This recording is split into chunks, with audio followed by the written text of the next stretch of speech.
let's go. Hello, everybody. Hope everyone's having a fantastic morning, afternoon, or evening, depending where you are. Wow. It's 5 hours remaining. 5 hours remaining, guys. 5 hours remaining.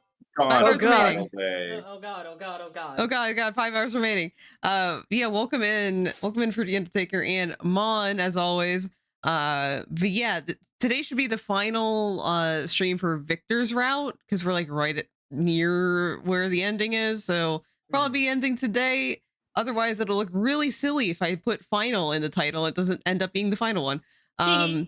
It's going to be a pretty fast 5 hours, I would say. Yeah, I mean, I'm hoping it doesn't take 5 hours. That would be a very long stream.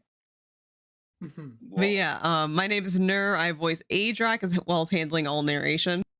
My name is Tenton and I voice Lupin, the assailant, and Delacroix. My name is Matcha, and I voice Herlock Sholmes.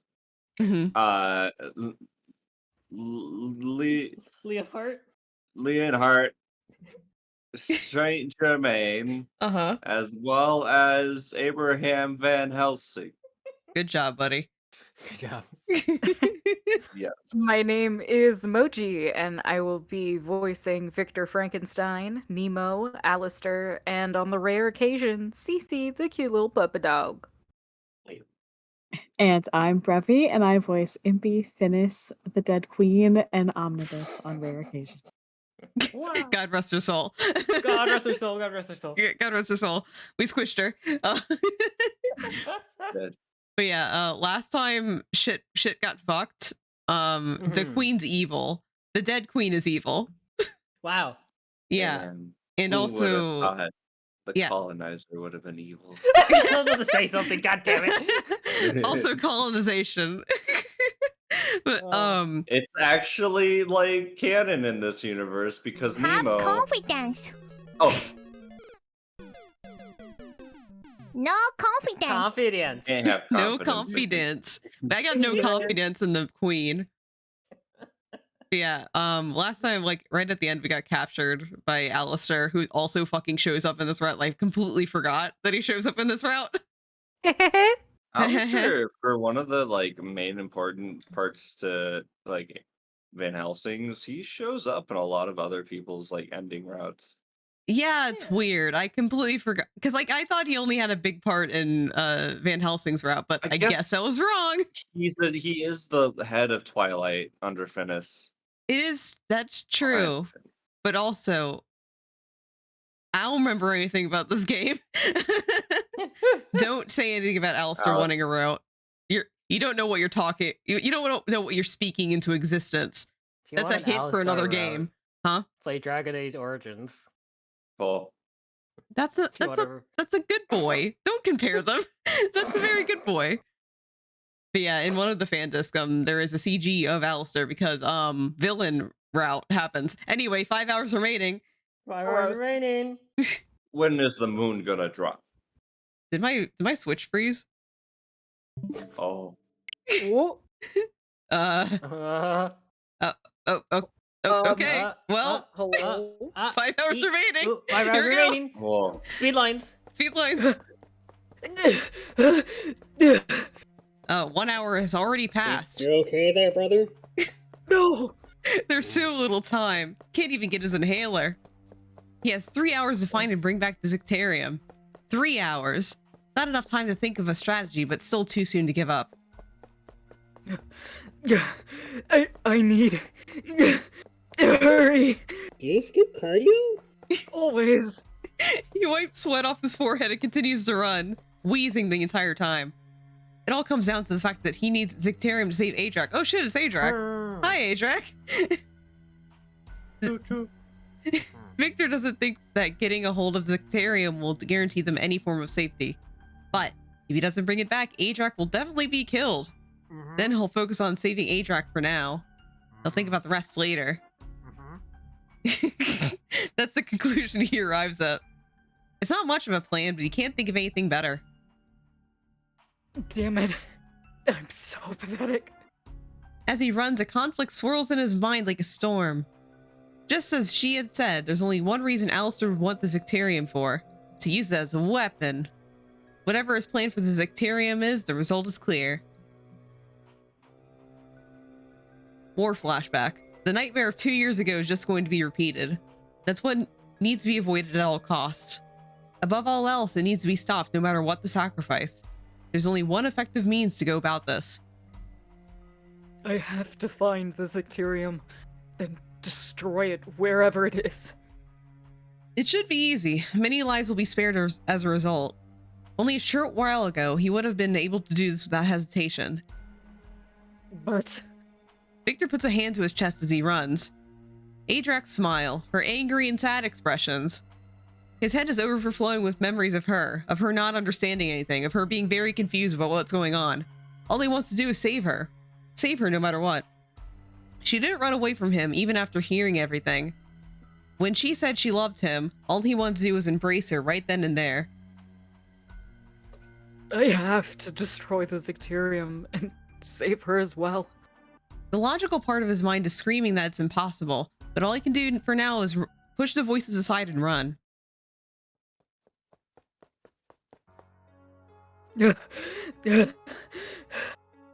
He finally arrives at the meeting spot. I don't know who this is. Alistair? Maybe? No, wait, Alistair was capturing Adrak. Can't be him. Herlock? Lupin? Maybe Lupin? Lupin, go ahead. You made it. God damn it. Oh. He looks up and finds that Van Helsing has appeared.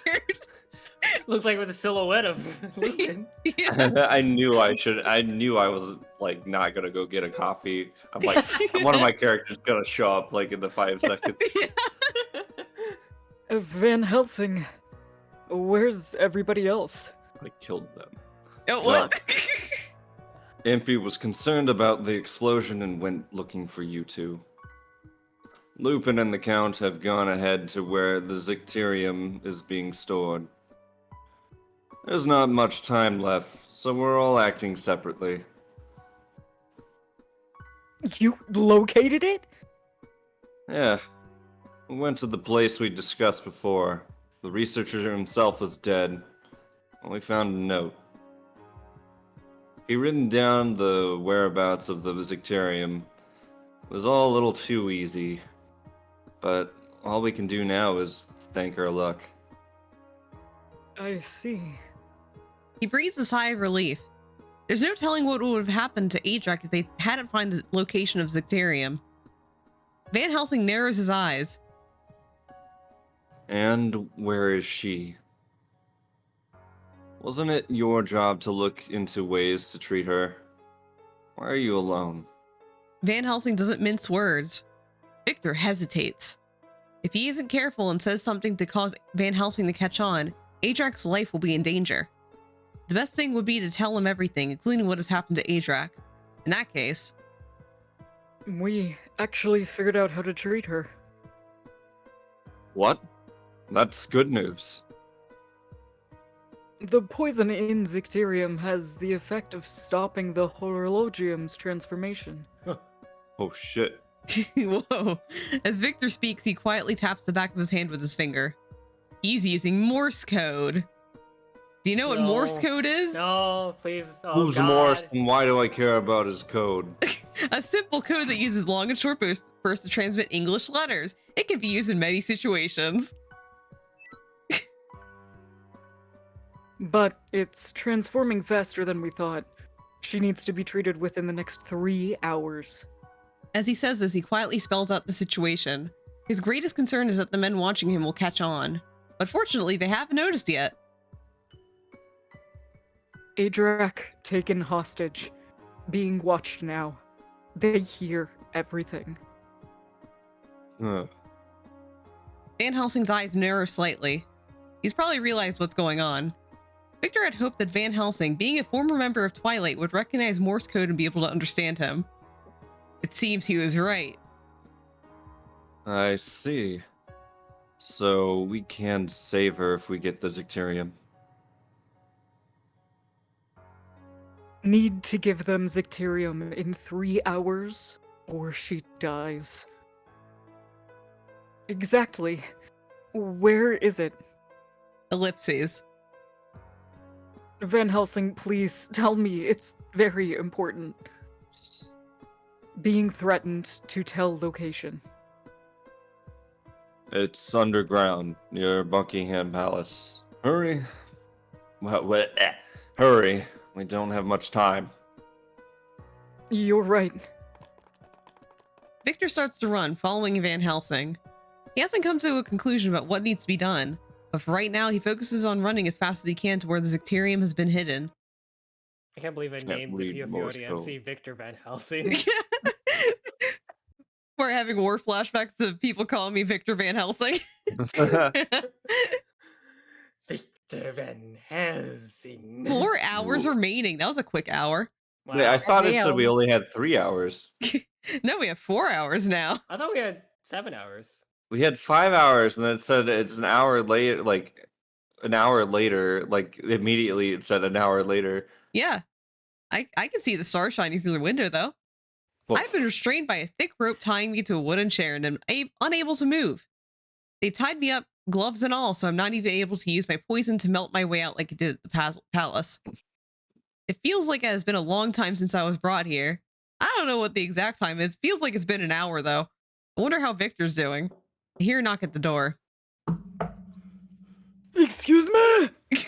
May I come in? Oh, no. Don't bother acting politely when you have me tied up like this.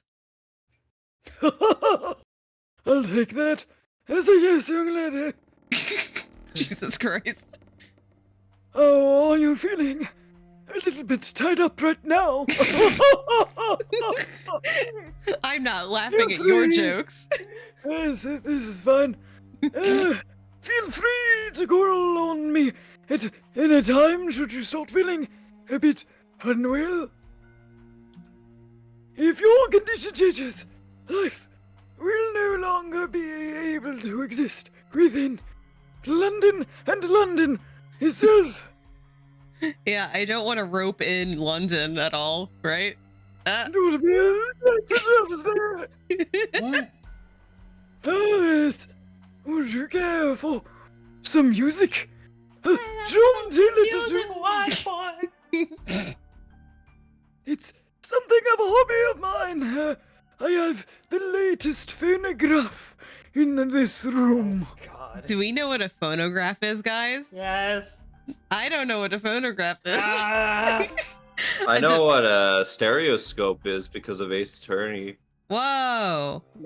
This is a device that records and plays sound by engraving grooves into a wax cylinder. Alistair is fond of them, uses them often. Thanks.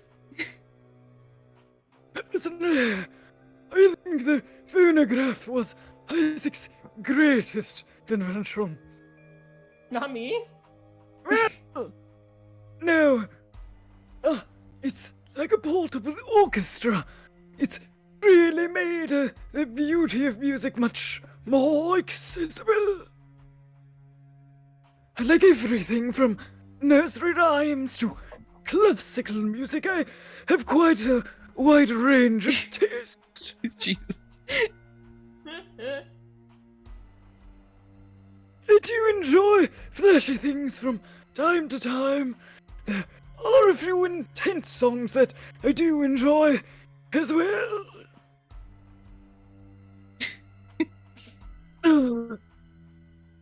What did you come here for? That's right. Got an old man in his ramblings.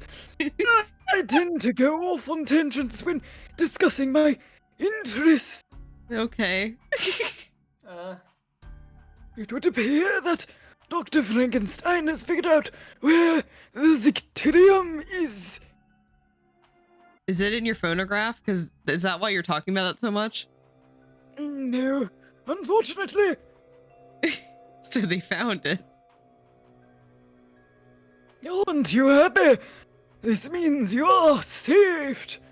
Ellipses. Let's talk about something else, my dear. Then Ew. I've sent some Twilight agents to the Zicterium's location. Isn't it lovely? No, I look up in surprise. The moonlight shines upon Alistair's elegant. Why are we talking about this? His elegant features. I'm what they like to call a gilf. No, no.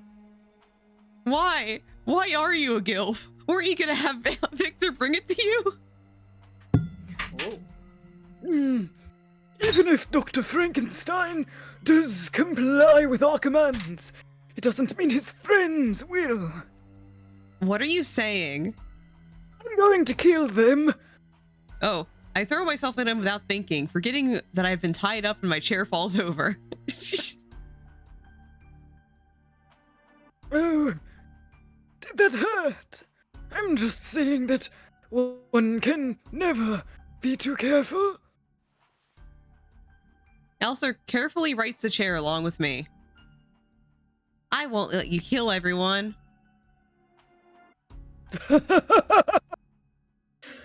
Oh, very interesting.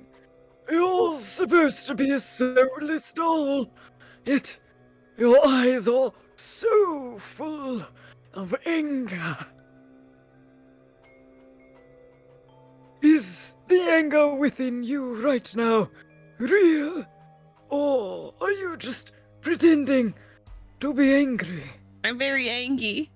Gasp. I suppose it really doesn't matter to me. Alistair glances at his pocket watch and checks the time. There isn't much time left, but shall we have some snacks and tea? I've heard that that's what ladies like yourself enjoy these days. Not from you, sir. If you don't mind, I could join you in your last supper. That's the shittiest idea ever.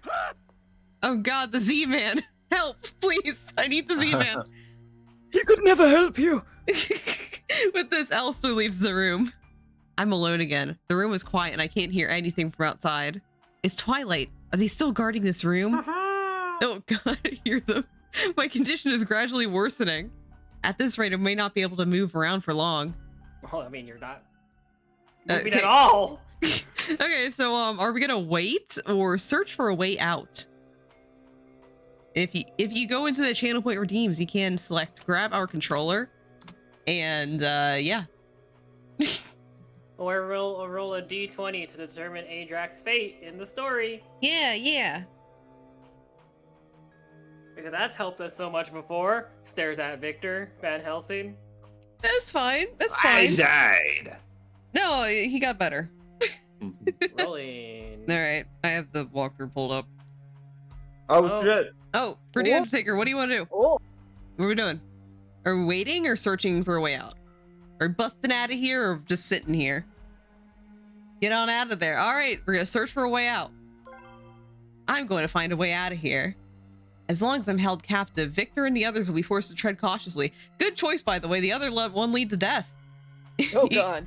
Even if Twilight attacks them, they may not risk putting up any resistance. Sorry. I was reading pretty. We can't be trapped in a location anymore. I have to get out of here somehow and let everyone know that I'm all right. No more safe room for me.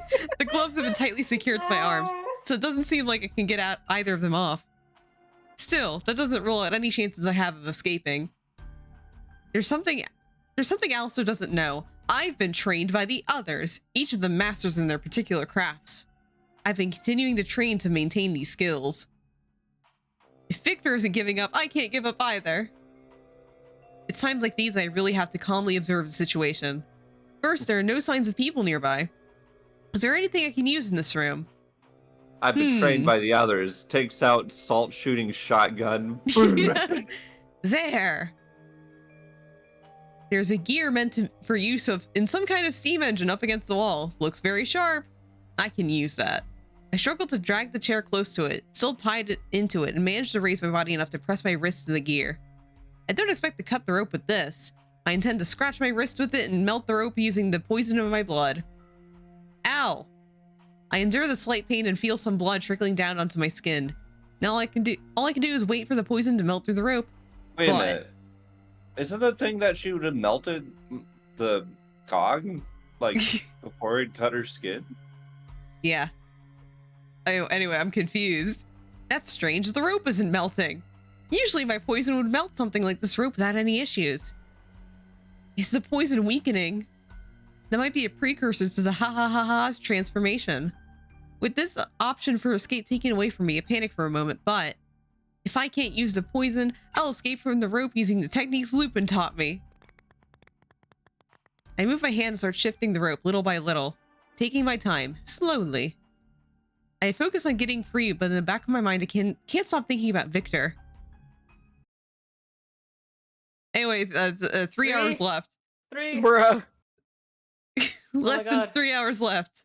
Well, 3 hours remaining. well, thank you for. You're welcome. I continue to work diligently at the rope. It's taken me a full hour.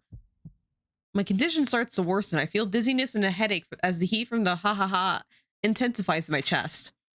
I might not make it, just as my determination starts to waver. Ah, shit!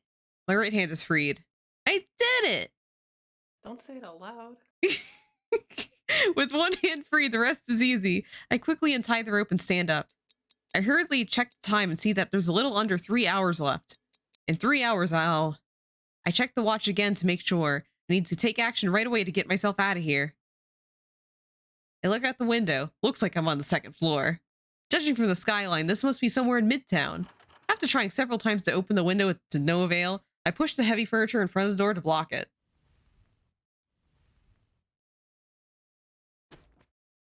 This should buy me some time. I lift up a nearby candlestick and... the window shatters noisily. I hear footsteps approaching from the other side of the door, but... I ignore it. I will my unsteady body to move forward and jump out the window. Oh. Ow. The moment I hit the ground, I brace myself to soften the impact. It worked. Now I just need to run. Ah, fuck. Then when I raise my head, I see a lone Twilight soldier standing there. Oh no. It doesn't look... It looks like you didn't expect someone to come flying down out of the sky. I sense him drawing a sharp breath in astonishment, even through his eerie mask. He rushes to strike me with the sword, which I dodge. I don't miss an opportunity to. Ha! I throw myself at him with all my might. Once he's off balance, I grab hold of his neck and slam him against the wall with all the strength I can muster. What? What the hell? My breath is heavy and uneven as I look down at the fallen soldier. I got lucky catching him off guard, and I'm so glad my body was able to react quickly. God. Like, holy shit, she's Murder. like, compared to all the other routes, she's just such a badass here. Literally. Holy shit. What a woman. Fighting for her life out here. Before I start running again, I have an idea. I take the dagger that the soldier has on him and hurry away. If the time limit passes before I get help, I'll use this too. I run as fast as I can. Oh. I can already feel the presence of several men behind me. Ew. Ew. Ew, men. St. Germain taught me the ins and outs of London's geography. I'll get away from them somehow. Right as I'm about to pick up speed, Twilight soldiers appear from the alleyway. There are 2 of them. This time, they both look completely alert. I don't stand a chance against them. They draw their swords without a word, and in a panic, I turn around to go back the way I came. And that's when I realize the path is already blocked as well. I grip the dagger that I had stolen just in case I might need to use it. Out of the way, Mr. Impy, coming through. I hear Impy Hey, shouting. bitches! Then from behind the Twilight soldiers blocking my way, it's just a whole ass airship. What? The Ornithopter charges in, forcing its way through the narrow alley, breaking off portions of the surrounding building. Bruh. Bruh. Impy? Did you see the house outside? It seems to have been hit by a giant dragonfly. It took Whoa! out the corner, it did. Oh, not the corner. The Twilight soldiers are surprised. They jump aside as the ornithopter charges straight towards them. Then it comes straight for me as I stand there dumbfounded. Oh god. God, the same thing happens to the queen's gonna happen to me. No! As the ornithopter flies low, almost touching my head, Impy pops out and extends his arm to me. Just pat you on the head. Grab my hand. Okay. High fives it. Ajax, no! I Let me immediately, in it! I immediately grab him. He pulls me into the aircraft. The next Just a moment, heart thing Yeah. with the hand. yeah. Ajax just like does a thumbs up. You gotta turn this thing around. God damn it, Ajax. The next moment, the ornithopter begins ascending rapidly. All right, I had to pull some aerial acrobatics there, and I had to go around a couple times. I don't know why you kept trying to high-five me, Ajax. Like, oh, but it was a success eventually. We're having a friendly bro moment. Emphasis on friendly. But my route part 2? No. We're friends. All right. We're just bros, Impy. Thank you. I couldn't have gone past them on my own. Not even friend zoned, I'm bro zoned. Yeah? Damn. Don't worry about it. It's the prince's job to come to the princess's rescue on a white horse, right? Just pretend this is like a horse and stuff. We're on a dragonfly. Just pretend it's a horse, okay? Okay. I mean, Horse. in my case, I'm a genius engineer riding on a steel bird, bug, thing. I'm glad you're all right, though. It's a good thing I happened to find you, but where's Victor? He went to find the Zicterium to save me. I quickly give Impy a quick rundown of everything that's happened. I see. Seems like Victor has a pretty heroic role in all this. I flew through the alley, you know. Yeah, That was pretty I cool, know. though, right? You almost crashed into me. I would have been No, like no, the no, like, queen. I wasn't going to. so. You almost did. I got flashbacks from when we squished her. Anyway, we know where the Zicterium is. If the others are meeting there, he's probably headed that way too. Impy, can we head there too? Victor still thinks I'm being held hostage. Okie dokie. Leave it to Mr. Impy. Let's embark on a night flight, shall we? This is gonna be a rough trip, though. Hold on tight. Oh, God damn it! Oh, How did you God. get on the ship too, buddy? You're weighing it down, man. get off! Get out of here! I'm gonna have to kick you off. Thank you. He just sadly and like with resigned just like drops off. Steps off. With these words, the ornithopter picks up speed. Hold on, Victor. Not you though, guy. Get out of here. I'll be there soon.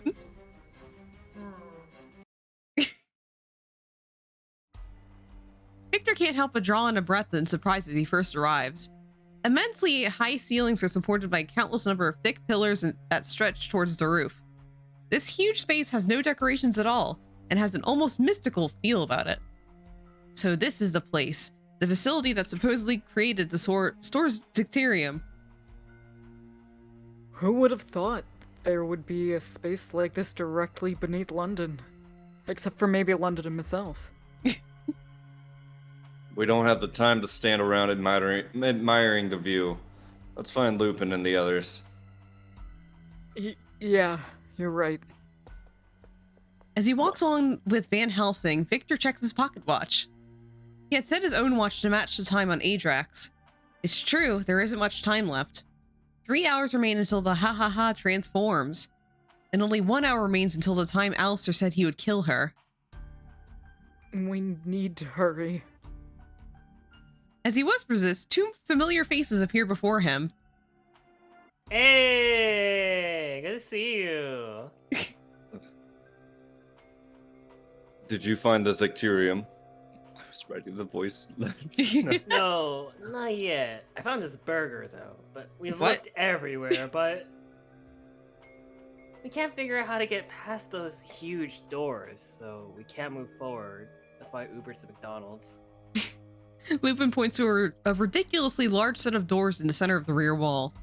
If the Zicterium isn't here in this large space, then could it be behind the doors?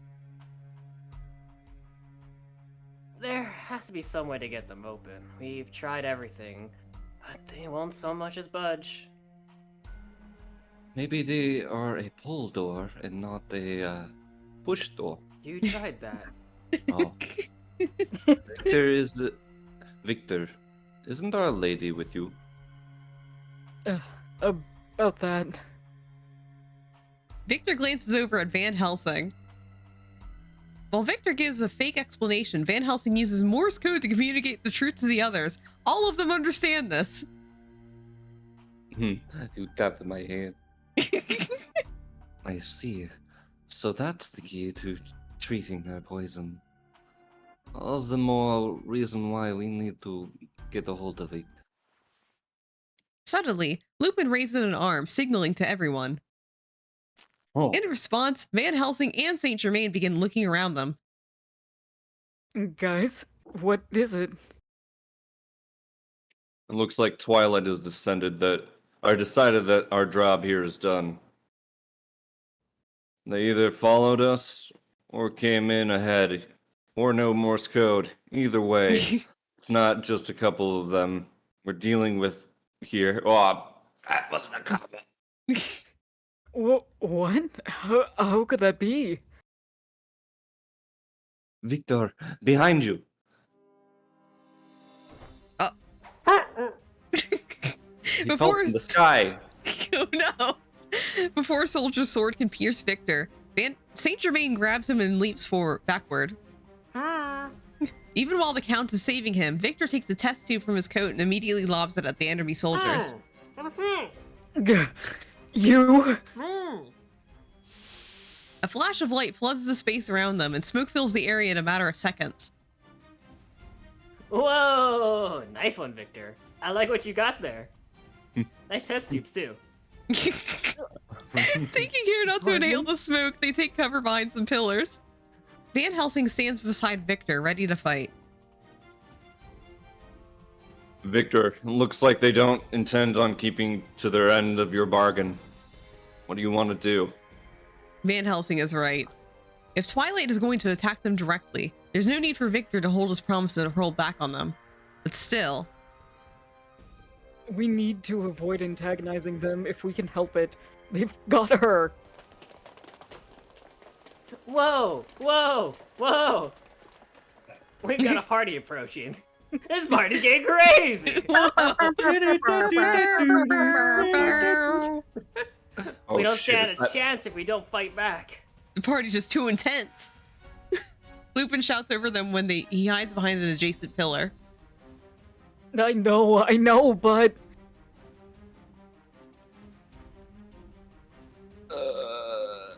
Oh, that's how you said that. I forgot. Alistair, what is he thinking? Doing something like this? You know, he's been quirky. Just a quirky little gilf.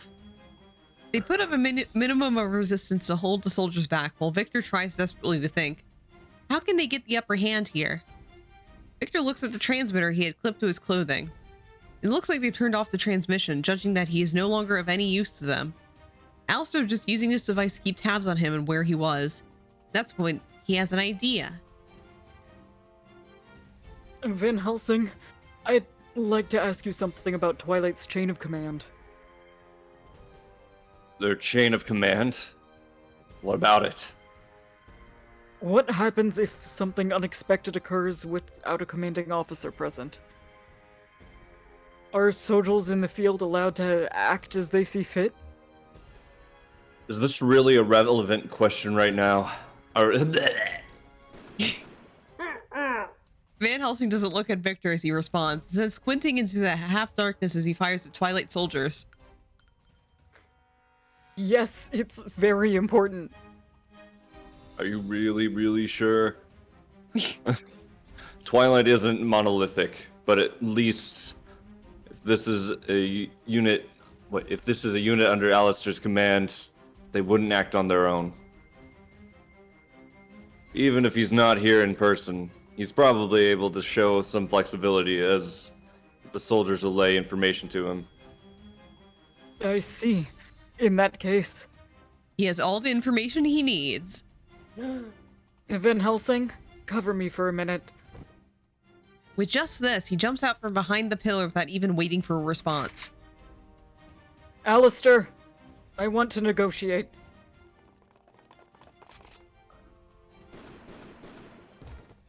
The soldiers all charge for him at once, but Van Helsing is able to shoot them down as they come. Taking advantage of this, Victor continues speaking in a voice that rings clear in the dark and empty hall. We hold the trump card. You can't get your hands on the Zicterium without it. The moment Victor shouts this, the Twilight soldiers stop approaching. They most likely received orders to cease their attacks from their own communication devices. So far, so good. You may have thought us useless, but that's a big mistake. The Zicterium is at the end of this hall. Lupin was able to find the hidden passage leading to the back. That's because this place has a trick to it that only those involved with the research would know about. By now, everyone in the room is paying full attention to Victor. In the dead silence with the many eyes on him, Victor continues. A little over 2 hours remain until the Horologium's transformation is complete. Holy shit. Once that time runs out, London will turn into a city of death. That sounds pretty fucking rad. Even if you kill us all here, you won't be able to decipher the trick to this room, and you'll never get to the Zicterium. Adrak, she would probably rather sacrifice herself than let one of her friends die because of her. I feel the same way. If the life of one of my friends is endangered, I'm prepared to die here and now. And if that happens, Alistair, then neither she nor the Zicterium will be yours. Don't you think you understand, Dr. Frankenstein? Oh boy. Oh boy. Alistair's voice echoes in the hall. The volume on the soldiers' communicators have likely been turned up. The old all is in my hands. I am the one in control here. Even if that's the case, it's impossible to open the path without my cooperation. And if even one of my friends dies, I won't cooperate with you. I'll fight back with everything I have. I'll never talk, even if you capture me. So, what are you going to do? You don't have time for a leisurely torture session.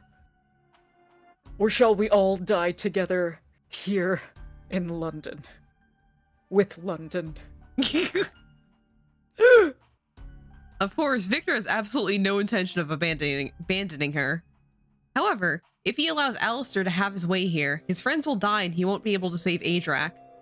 That's why Victor decided to take this risk. Of course, he doesn't know how to open the door, or even if there is a trick to it. The door to darkness. The door to darkness is here. He is merely using the fact that a mind of Lupin's caliber has yet to find a way to break in as a way of threatening Alistair. If Alistair doesn't comply with Victor's threat now, the fighting will most likely resume. They won't be able to stop the ha-ha-ha-ha-ha's transformation. And they, along with the entirety of London, will be destroyed. Ellipses. Ellipses? Huh?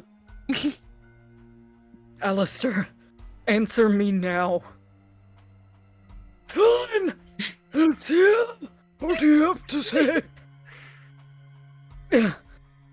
Victor tries to hide his delight and exhales slowly to even his breathing. You'll need to accept my conditions if you want that path at the end of the hall to open. Alistair, bring her here. Once we've seen that she's safe, we'll open the door. That's not possible. You'll have to open the door first. No, you bring her here. We won't have time to save her any other way. Red Rover, Red Rover. Bring Adrak over. Ellipses. We don't have time. What is your answer? No, I have no choice. Let's do this then. She's no longer of any use to us. We'll dispose of her here on our end. What? Dr. Frankenstein, once we've killed all of you, I will head over there at my own leisure. You've given up on the horlogium? I'm a very cautious man. I have a policy against taking risky bets. Although, it seems that you enjoy gambling, unlike me. The Twilight soldiers begin to close in once again. So much for talking our way out. Boys. I guess we only have one option. Hurry up and beat these guys so we can get the hold of the Zectarium. We'll have to renegotiate with him after that. Wow, I got to say Zectarium for once. Whoa! With Wham. Loop and Shout, it looks like the battle's about to reignite when... Adric? Victor! Hi, Okay. it's me. A voice cuts through the space. Who could it be? A voice he feels like he hadn't heard in a long time. Who's that Pokemon? It's Impy, hey! Oh, It's Oh, Omnibus. fuck. Everyone turns It's around. Nemo. It's Oh, Nemo. no. Whoa! They see her up ahead, so close to where they stand, walking with Impy's aid. Adric! He shouts in surprise and runs to her side. Goodbye. Hi, See ya! is me. How did you get here? Did you escape? No, I didn't. I mean, yeah, I Oh. was cutting it pretty close. Well. So that's where the little rabbit ran off to. This was certainly unexpected. Alistair, I won't let you get away with this.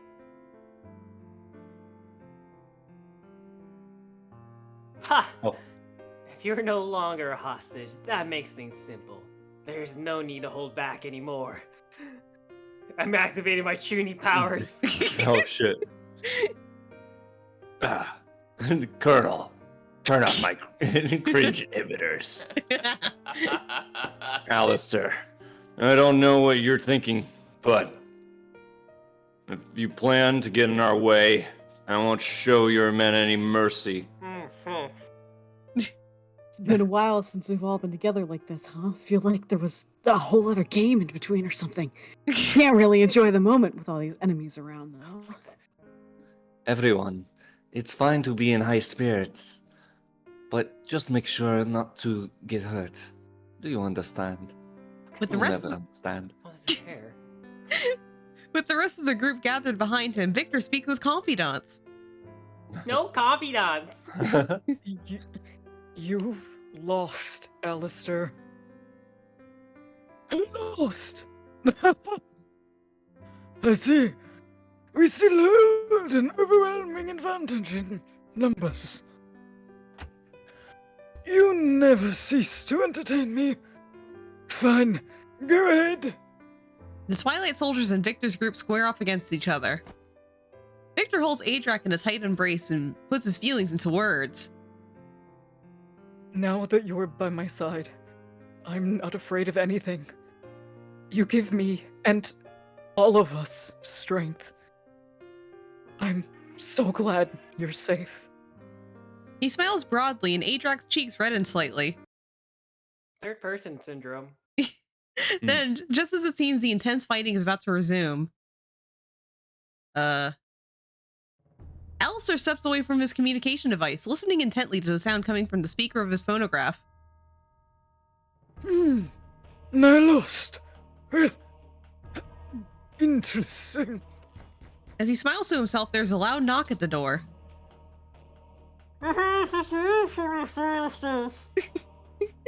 It's open, you idiot. The Twilight soldier begins to speak hurriedly the moment he enters.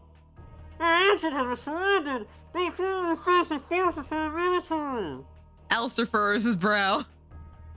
Already tracked me down.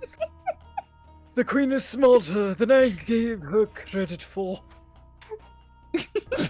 But, this is very interesting. turn of events in its own right. I suppose it's time I took some exercise anyway. What? The sound of fighting can be heard from downstairs. Oh my god. Alistair smiles and stands drawing his sword. Oh, fuck. What can I do? I suppose today marks the end of Twilight.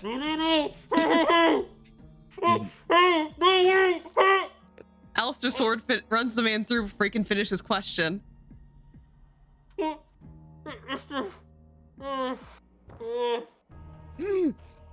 I seem to be a bit rusty, but I suppose I can still put up a good fight.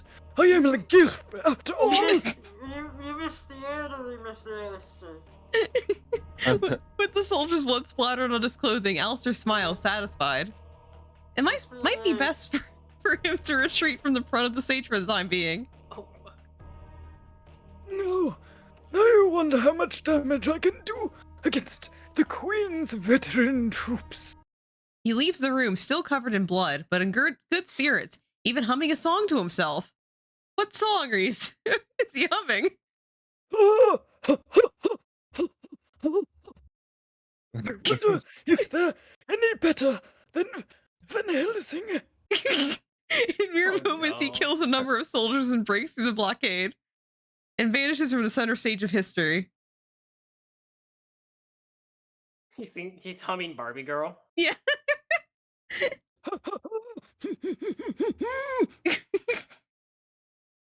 An hour remains. 1 Ah. hour remaining. Beep. Oh. Oh. Oh. Damn. A series of shots can be heard.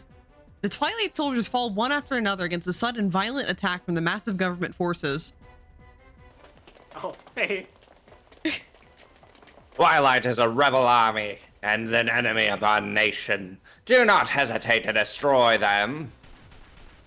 With Not Leonhardt's- me. Oh god. With Leonhardt's command, there's a hailstorm of gunshots. Within a matter of minutes, all the Twilight soldiers have fallen. Good night, sweet princes. Whoa, unbelievable. Aren't the guys in Twilight supposed to be the elitist of the elite? The Royal Guards are as well. It's simply a matter of whether their duties are public or not. Besides, Twilight soldiers are adept in combat, but their main task involved undercover missions.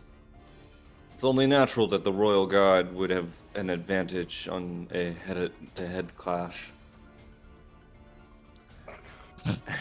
And it would seem that the guardsmen have come quite prepared in terms of numbers. Right. Lucky for us that they've done away with the Twilight soldiers. But it doesn't look like they're here solely to come to our aid. Van Helsing narrows his eyes. He looks around cautiously as Lupin shakes his head, frustrated. He does that a lot. Out of the frying pan into the fire. We don't have time for this. We only have an hour left. My breathing is uneven as I check the pocket watch. There isn't even an hour left before the ha-ha-ha transforms. Are you alright, Adrak? I'm fine, I only have an hour to live. I'm fine, but this is bad. Without the slightest consideration for the dead Twilight soldiers, the Royal Guards head straight for us. They spread out to surround us, all the while aiming their guns in our direction. Oh. Dr. Frankenstein and accomplices, I order you to not move. I want Herlock to show up. We will not shoot you at the first. We will shoot you at the first sign of resistance. There's no guarantee that you will walk away alive. So you're not shooting us? Oh, that's I will good. not shoot you if you don't not move. Oh no. Ha! Ha ha! Ha! Like I try anything with this many guns pointing my way. Leonhard Orcs haven't had ignores this many men. Leonhard ignores Lupin's sarcasm and fixes his eyes on us. There's no trace of the gentleness he had displayed when speaking of respect to Victoria before. Everyone stay vigilant. He has his moments of foolishness. But there's no question that this man Lionheart is a skilled swordsman. He's not the leader of the Royal Guard for nothing. Van Helsing is visibly nervous. Lionheart must be very strong if Van Helsing of all people is warning us about him. But I wonder, what are the Royal Guards doing here? That is none of your concern. I think that's the Queen. It's fine. You may tell them, Leonard. I hear a sultry voice from behind the guards. And this is quite relevant to that little doll over there as well. The guards in the center stand aside and kneel all at once. She walks through the path created by the guards with the air of composure. We meet again, Dr. Frankenstein and his little doll. Victoria. There's much I would like to say, but why don't I begin by thanking you? Thanks to your keeping the forces of Twilight distracted, none of my soldiers were harmed. That was very helpful. You have my thanks. So you're saying you used this as bait to stir up the trouble with Twilight? That's simply how it turned out. Victoria shrugs and takes a good look at us. I was originally monitoring Alistair. I noticed his rebellious streak. What would happen if a girl with the potential to become a deadly monster fell into the hands of such a dangerous man? The result is, as you have seen, Alistair really showed his true colors. You can't be saying that Alistair's capturing me was all according to her calculations? Victoria narrows her eyes and smile. Catching my questioning glance, she smile. Exactly. The reason you were able to escape from Buckingham Palace was because I wanted you to roam free. And because of that, we were able to find this place. Thank you. You're all heroes who've saved this nation. Victoria tosses us. Thank you. She tosses a sarcastic glance at us as she signals to the men around her. I refuse to back down and glare at her. Tell me again, Victoria. Do you intend to proceed with your plan involving terrorism, even after seeing the horrible state of the city? You would stir up the other nations of the world to start a war? A world war? Nothing has changed since what I told you back at the palace. In order for Britain to survive, I need a war to break out, right now. For that, a little bit of pain is necessary. A little bit? If you use Zicterium, it will lead to the death of so many people. You call that a little bit? Sorry, a little bit on my part. I mean, I'm already dead, so I don't get much, but yes, I do. Victoria says this calmly. Her cold, dry eyes observe us all of us as mere pieces on a game board. Right now, Britain still retains the technological advantage Isaac left us. But if war were to break out in 10 or 20 years when that technological gap has been closed, with so many of our neighbors bearing us hatred, Britain will surely be trampled upon. The damage we would suffer can be expected to be far worse. That's not... As I try to protest, the hand reaches out from the side to stop me. With a smile, Saint Germain walks up in front of me. I see. Sacrificing a few to save the majority. How very like a politician to take that position. I can understand why you would choose to do that. Saint Germain? What are you doing, buddy? Oh, there seems to be someone on your side with a decent grasp of the world. Count Saint Germain, are you saying that you agree with me? Be careful, you look very stabbable right now. I'm sorry. I half agree. Oh, half agree. Oh. Saint Germain turns his back to us and smiles as we stand there in surprise. Then he turns to Victoria once more and speaks to her coldly. However, you're only really seeing just the one nation of Britain. From an international perspective, your reasoning seems very one-sided. Say whatever you want. I am the Queen of Britain. What good am I if I don't consider everything from Britain's standpoint? Victoria furrows her brow at Saint Germain's argument as she continues. I will tell you one thing. This underground space is not merely for storing Zecterium. The facility itself is one immense weapon. A weapon? What do you mean? After Zecterium's discovery, Isaac created a large-scale mechanism that involves the whole of London. The city of Steel London is comprised of many technologies that must not be allowed to fall into the hands of enemy nations. Alchemy, engineering, life sciences, aerodynamics, physics, marine engineering, even a new form of energy. Oh my god, marine engineering? Marine biology? Many Yes, benefits. there to are that. marine biologists here. Oh my god. I want to be that.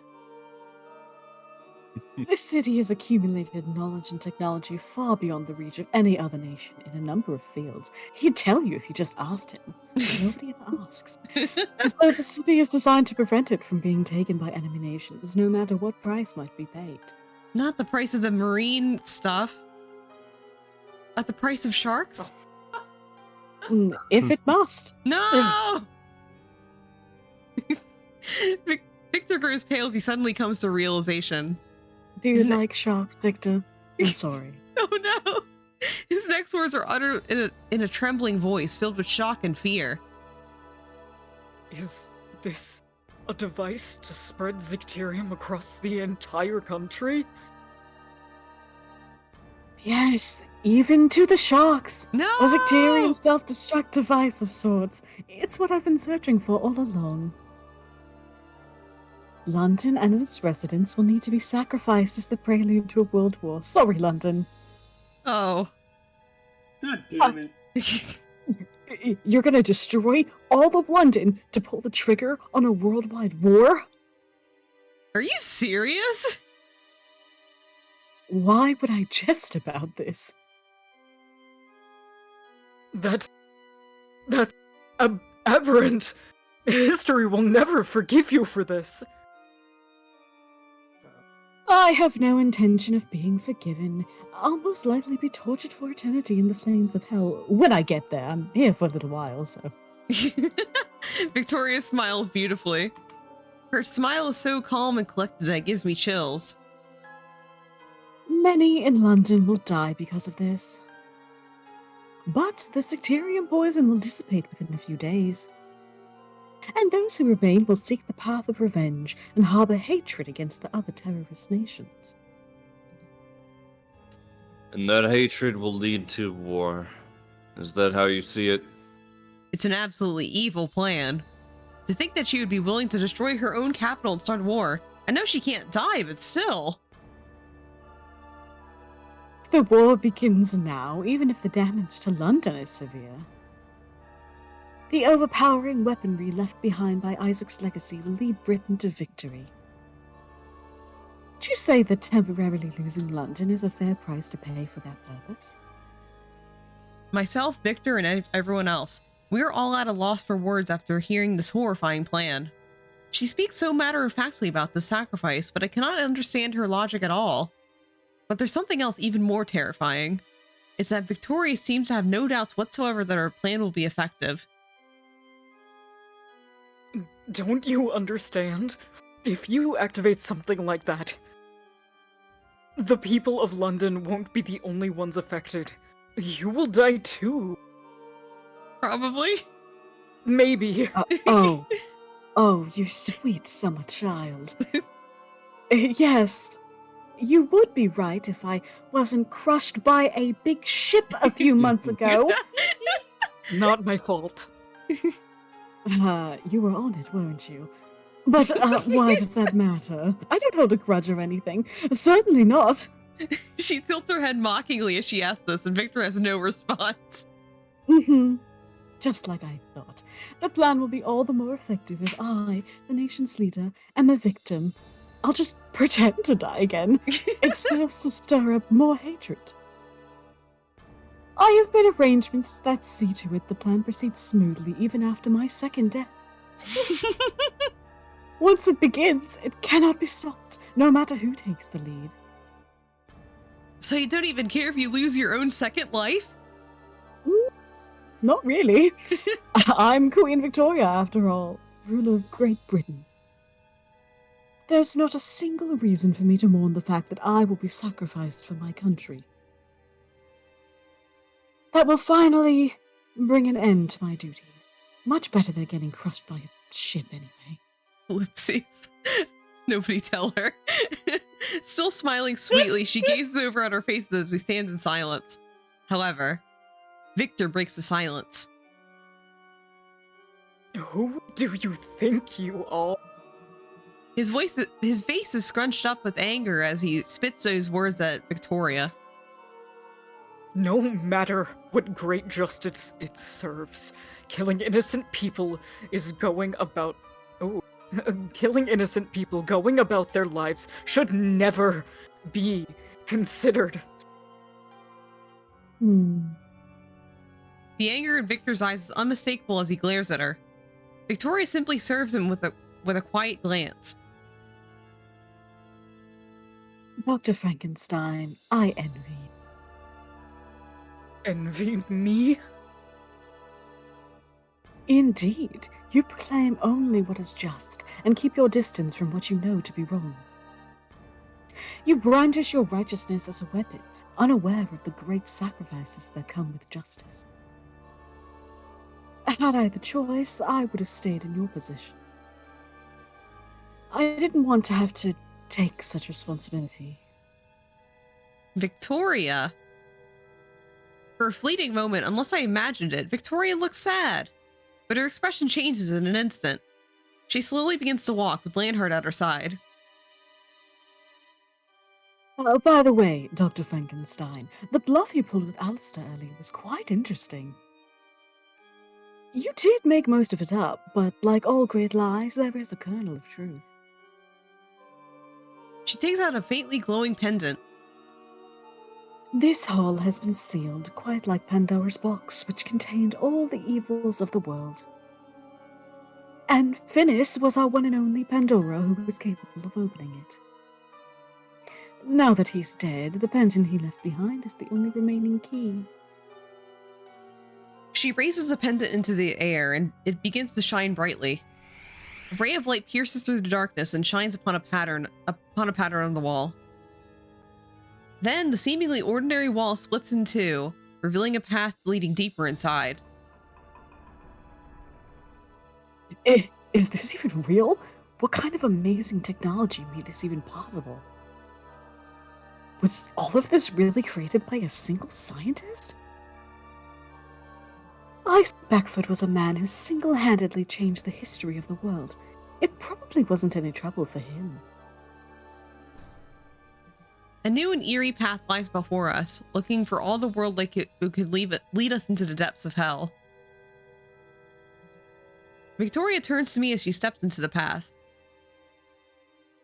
Now, Dr. Frankenstein, gather your little doll and come this way. You want us to go with you? What are you doing? I know that the little doll there is in need of Secterium. And that Secterium has no effect on her and her alone. Gasp. Meaning that even if the Secterium is activated, you will survive it. I can't have you becoming a creature of mass destruction after that happens. Because if I spread the poison everywhere, it would be impossible to restore London. Yes, exactly. So I will cooperate with you to prevent you from turning into a monster. A new user has logged in. Kata Ogan, thank you so much for the follow. Really appreciate it. Victoria smiles kindly and takes a persuasive tone of voice. Once everything is over, you must come under the government's protection. And please, lend me your strength as Britain prepares to face these difficult times. You want me to help you as a weapon? Alistair told me. If I went along with Victoria, I will most likely be dissected by researchers. Researchers? I don't know if that's true, but it's not too difficult to imagine her taking advantage of my destructive ability to use me as a weapon. And if I refuse... In that case, London will be destroyed by your poison, your friends, and all of us included. Don't worry, I have that taken care of. I'm sorry? Anyway, it will be a bit of a detour, but either way, my plan will end in success. Ellipses. Looks suspiciously at Saint Germain. What did he say, by the way? I don't know. He's an odd one. There's nothing that can be done. What can I say or do when she's so close to total victory over us? You're completely aggressive and ruthless. A wonderful leader by some standards. Oh, I'll take that as a compliment. Victoria smiles as Lupin and Van Helsing trade a confused glance, bitter expressions in their faces. I see. I understand what you intend to do with these two. So, what do you have in mind for us? You want us to stay here and deal with your subordinates? Let's see. Why don't you stay behind and have fun while you wait for me to activate the weapon? Although, even if you don't do anything, in about 40 minutes, your precious little doll is going to destroy London in any case. Victoria checks her watch and looks over at all of us. What will it be? Make your choice. Allow only her to survive out of all of you, or you can all die together.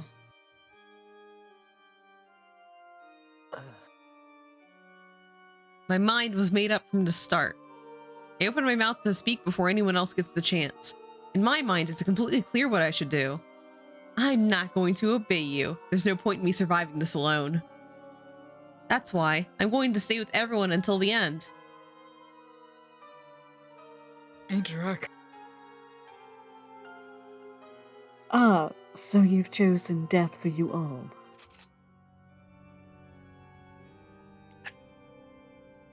The soldiers all raise their guns at once. Every one of their guns is pointed at us. Do not forget that this matter is not open for debate. Once you have awakened as the monster, someone will have to deal with it. It would be ideal if you could help us, but we always have the option of terminating you. Ugh. It's not really that bad once you get used to it. That is all Victoria says before turning her back to us. We'll be off now. If you have any doubts about disobeying, it's not too late to follow me. I only wish for you to make a decision that you won't regret.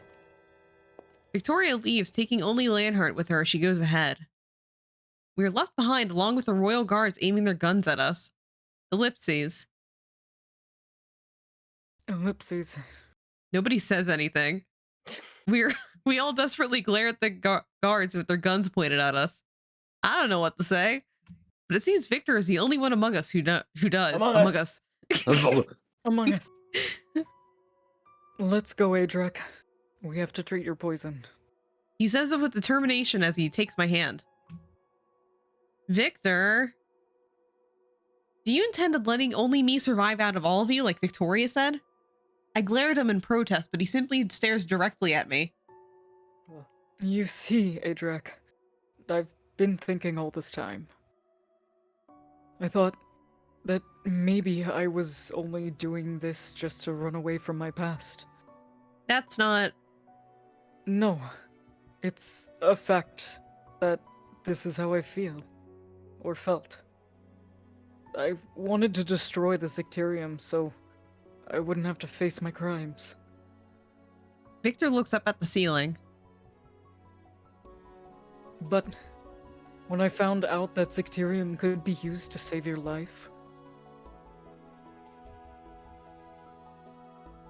when I found out that the one thing I need to have a future with you is the same thing I was trying to destroy to escape my past. That's when I finally realized that there's no point in running from what I've done. It's almost as if he's looking through the ceiling into his own life's history. That's probably how Victoria feels. There's no way she can change Britain's history by invading other countries. That's why she's not even acknowledging the past. Instead, relying solely on the power to plow ahead and give Britain a future. But doing that won't give this nation a better tomorrow. Even if she succeeds, it will only lead to more anger and hatred.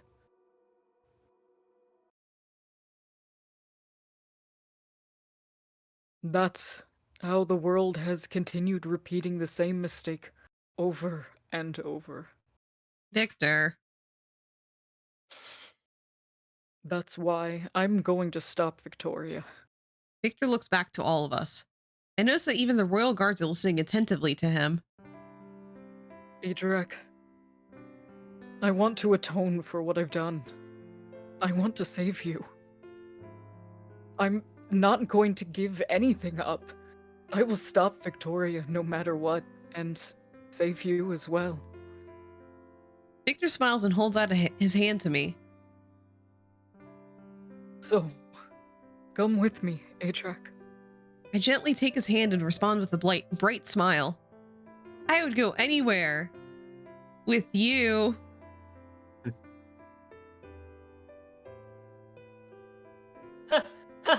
Really, guys, this is a great time for declaring your love for one another. Go right ahead.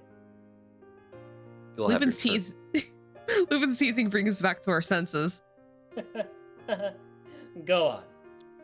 We'll take care of the rest. Yeah, go for it. We'll catch right up. Say hi to the queen for me, will you? Why are you crying, Impy? In a way, No. the queen may have a point. What? I still like how Victor thinks better. What the fuck, dude? Don't worry about us. We'll get this under control and follow you back to... Alright, to back you up. The royal guards... Step back to reality. Oof, there goes gravity. The royal gads snap back to reality. Oh, there goes gravity, and raise their guns once again. Raise the guns on Downton Abbey. Oh my god. The four men dash forward in the same moment. I'm dashing. Go, you two, Korean backdash. Oh, this is Tekken. Thanks, guys. Let's go, Adrak. Right. He smiled softly as he starts running, my hand still in his. Those who don't know him well may see him as a timid man, but to me his smile is purely reassuring. And is the only one of the cast that can say hello correctly. Yeah, truly That's a man a of plus skill. too, for sure. Yeah. Chapter 13, A Princess's Night. Oh, it's funny because it could be 30 like minutes night, left. but it's spelled different. 30, 29, Oh god. 30 minutes remaining. Not even. 31 minutes more day, just counting up now. Oh no! Britain's Queen Victoria plans to use Dicterium as a weapon to change London into a city of death. Hey, new background. Victor and I are running down a passage, chasing after her. It looks brand new, like we've never seen this background before. I'm short of breath. My body's hot. My head feels heavy. Arms spaghetti. My vision is wavering. Is my body being affected by the transformation of the ha ha ha ha ha? My condition is worsening by the minute. I can barely keep running. I need to hurry and reach up what's up ahead as fast as I can. Telling myself this, I try to keep pace with Victor, but my legs are sluggish and I come to a stop. Victor stands next to me, holding me up by leaning me against him. Thank you, Victor. This is the least I could do for you.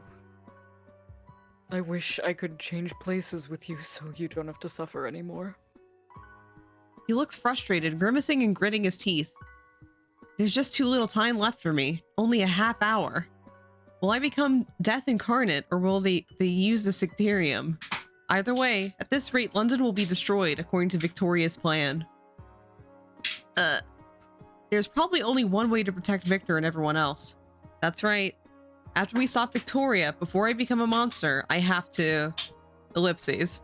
I slowly touched the dagger I took from the Twilight Soldier before I arrived here. Then... Don't get any ideas. He's noticed me. Victor. I won't let you resort to that. We don't even know if it'll work. But there's no other way to protect you and everyone else. I speak softly, looking up into Victor's eyes. His gentle eyes shine with a strong determination. You're kind. Too kind. Maybe that hinders you from understanding how others feel. I won't be happy if you die, and I survive. How painful do you think it will be for me to live in a world without you? Victor's voice assures me that he's not angry at all. His voice is overflowing with sadness and kindness. This makes all the pain in my chest tighten more than I even thought it could. I want to believe in Victor. If there's any gleam of hope that we can both survive together, I want to take that chance to capture a bright future. But every time I think this, the heavy memories of my past sneak up on me. The memory of the day when I committed a crime that can never be undone. Listen, Victor. Someone once died in my place because I tried to live. Before I know it, the words spill out of my mouth. She was a kind-hearted woman. She accepted me, even after finding out about the poison inside of me. But she ended up dying because of it. Eddie and Elaine's faces swim into my mind's eye. I couldn't do anything for her as she was suffering, dying from my poison right in front of my eyes. I didn't even have the chance to hold her hand or comfort her. That's why... I look down at my poison-tainted hands and speak with a trembling voice. I don't want to go through that again, I really don't. If you died like that because of my poison, if that happens, a future I don't even want to imagine crosses my mind. That day I tried to leave the mansion because I didn't think I should stay with everyone anymore. The day Victor, who had stopped me from leaving, disappeared instead. Even then, the heartache was too much to bear. This time it will be far worse. If Victor dies, I'll never be able to see him again. When I think this, I'm not going to die. He touches my shoulder with his hands. Victor has stopped running and is looking me straight in the eyes. Adrek, you and I are the same. The same? If you say your poison killed people, then the same can be said about me, the one who actually created it. If you say you had to watch as people died right in front of you because of that poison, I had to see that too. I saw people die right in front of me because of what I created. Victor. I'm no different from you. My offense is greater. Victor's grip on my shoulders tightens to the point of pain. Victor looks up at the ceiling and speaks quietly. That's why I couldn't leave you alone. I'm not looking for redemption. I'm not seeking for forgiveness either. But still, seeing you under the weight of the same pain, I want to save you more than ever. Ellipses. Victor looks into my face, then smiles gently. I'll drive away all your doubts and fears. But I need you to promise me one thing in order for me to do that. Don't give up, no matter what. Trust me until the very last moment. So are we gonna promise him or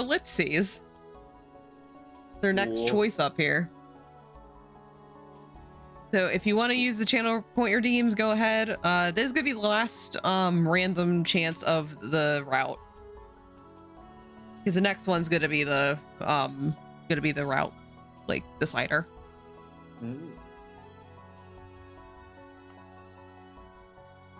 Yeah, if not, yeah, go ahead.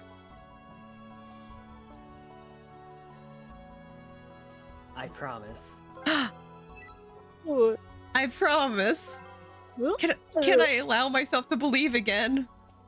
Even though trusting only led to loss with Elaine. Ellipses. But still, I want to believe. Victor's kindness and warmth. They make feelings that had sunk into the depths of my heart rise again. I don't want to give up either. I want to live with you. Let me believe you. I'm almost in tears as I say this. Victor, who had been listening to me in silence, smiles and nods slowly. All right. I get it. As he says this, he slowly takes his gloves off. Oh shit. He stares down at his own hands and gently reaches out to my cheek. Victor! I shout and try to slap his hand away.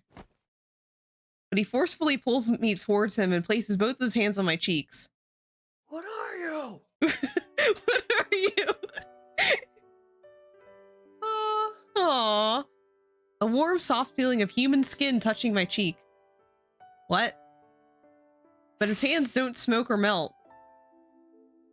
I knew it. How? How are you able to touch me? You see, the poison can disappear from Zicterium at times, during the short window of its transformation. So, if your horologium is based on the same material... There was a possibility that the poison could disappear? Victor nods briefly. This explains what happened while I was being held captive by Alistair. I tried to melt the rope to escape, but my poison wasn't effective at all. Which means that right now, my poison is... Aww. That's so cute. Cool. Finally, I can touch you. Victor's eyes are bright as he touches his cheek against mine. It's the first time I've ever felt this soft, warm sensation. Even more noticeable than that is the sweet, burning emotion I feel. Victor, it might be alright now, but it may not be completely safe, so... Sorry. I don't want to let go. I have 20 minutes to live, Victor. I feel like this is how I convey my feelings. All of them. To you. But... my skin feels very hot against his. Embarrassment and comfort prevent me from being too firm with him.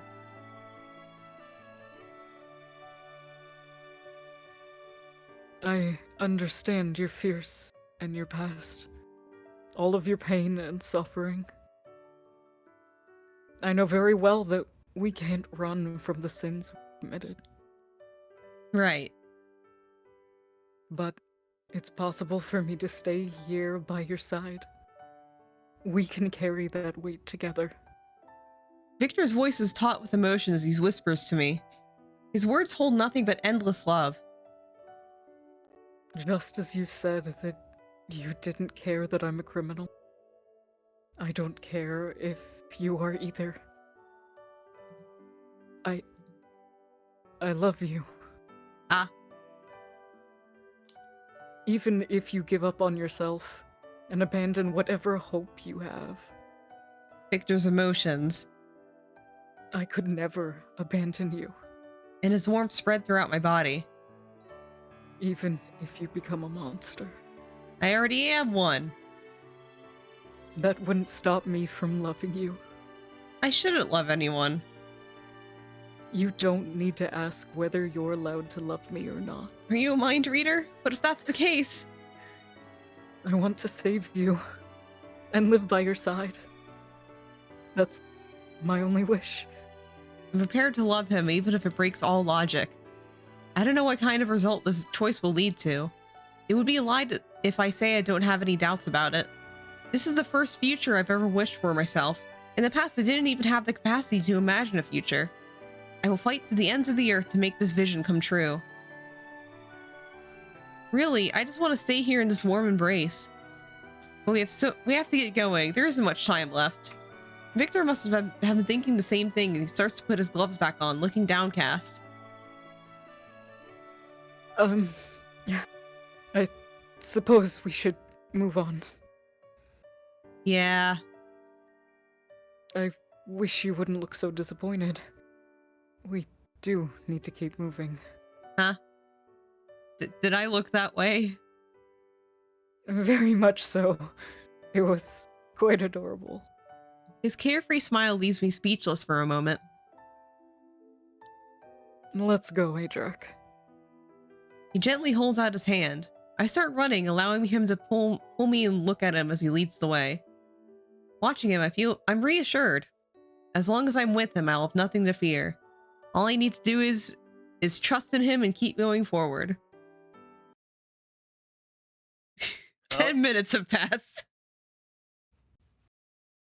Now the time is going slower than our playthrough. Yeah, 20 minutes remaining. We gotta catch up. The place we're in now feels very different from the hall and the passageway we'd been traveling through. And before it's reverse CG. What is that? Brand new CG, actually. Hello? Yeah, tree. You know, tree. Tree. An unknown machine forming a massive trunk with branches and leaves that glow blue, just like the ha ha ha ha ha. This strange yet mighty tree is isolated behind a huge glass window, giving off an overwhelming eeriness. Could this be the diffusion device? It's an interesting shape. It even has a strange beauty about it. But this is a beauty that lures people to their deaths. We need to put a stop to it. Tree law. I nod to him in response. Just then.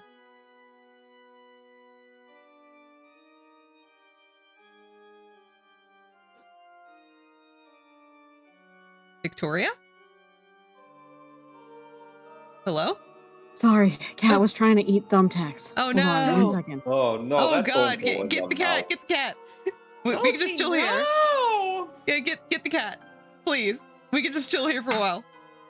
It goes on the thumbs, not the mouth. Yeah, Mochi. Come on. Goddamn stinker. Yeah, stinker trying to eat thumbtacks. God. Oh, Bubby's coming here to visit too. Bubby. Hi, Bubby. Hi, little boy. Oh, Bub. Mochi, not the spicy plastic. Okay. No. She's all good. Oh my Yahoo. god, Mochi.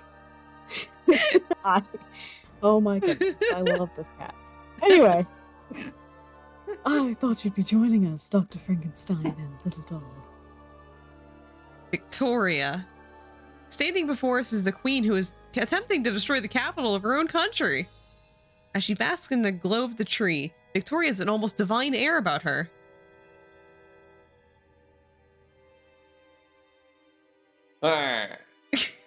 And standing at Victoria's side is her faithful knight Leonhardt. However, right now he says nothing, with not a hint of emotion on his face. Since you followed me here, does that mean you've chosen to accept my suggestion? Ellipses. Come closer then. The diffusion device has already been activated. What is it? Do you have a Check the glossary. Oh, okay. Another of Isaac's inventions. This weapon spreads deadly Zecterium gas great distances. In theory, it could be used to destroy a city's population from within. In theory. In theory. Soon, London will become a city of death. Her people will instantly fall into an eternal slumber, just like me, except I'm awake. Oh, I'm glad at least that they will not suffer. Like you did? Like an airship crushing them. Victoria says this quietly, then extends her hand to us. Certainly won't be as messy. It was fine. Victor shakes his head. You misunderstand. We're not here to obey you. We're here to put a stop to this outlandish plan. Stop me. That's no longer up for debate. The device is already working. There is no way to stop it unless you destroy it. No. Yes. No. Then we'll destroy it. Yeah. No. Victor's gaze is firm as he takes one step forward. I've studied under Isaac. I can understand his research to a certain extent. That's why I know I can destroy this device. He slowly approaches the great machine. However, Victoria obviously doesn't just stand by quietly. Leonhardt. Bye. No. He just fucking leaves. Leonhardt gives Victoria a respectful salute. Then he takes a step towards Victor as the queen takes a step back. I won't allow anyone to interfere with Her Majesty's plan. Victor Frankenstein, I am well aware that you are not a soldier with extensive combat training.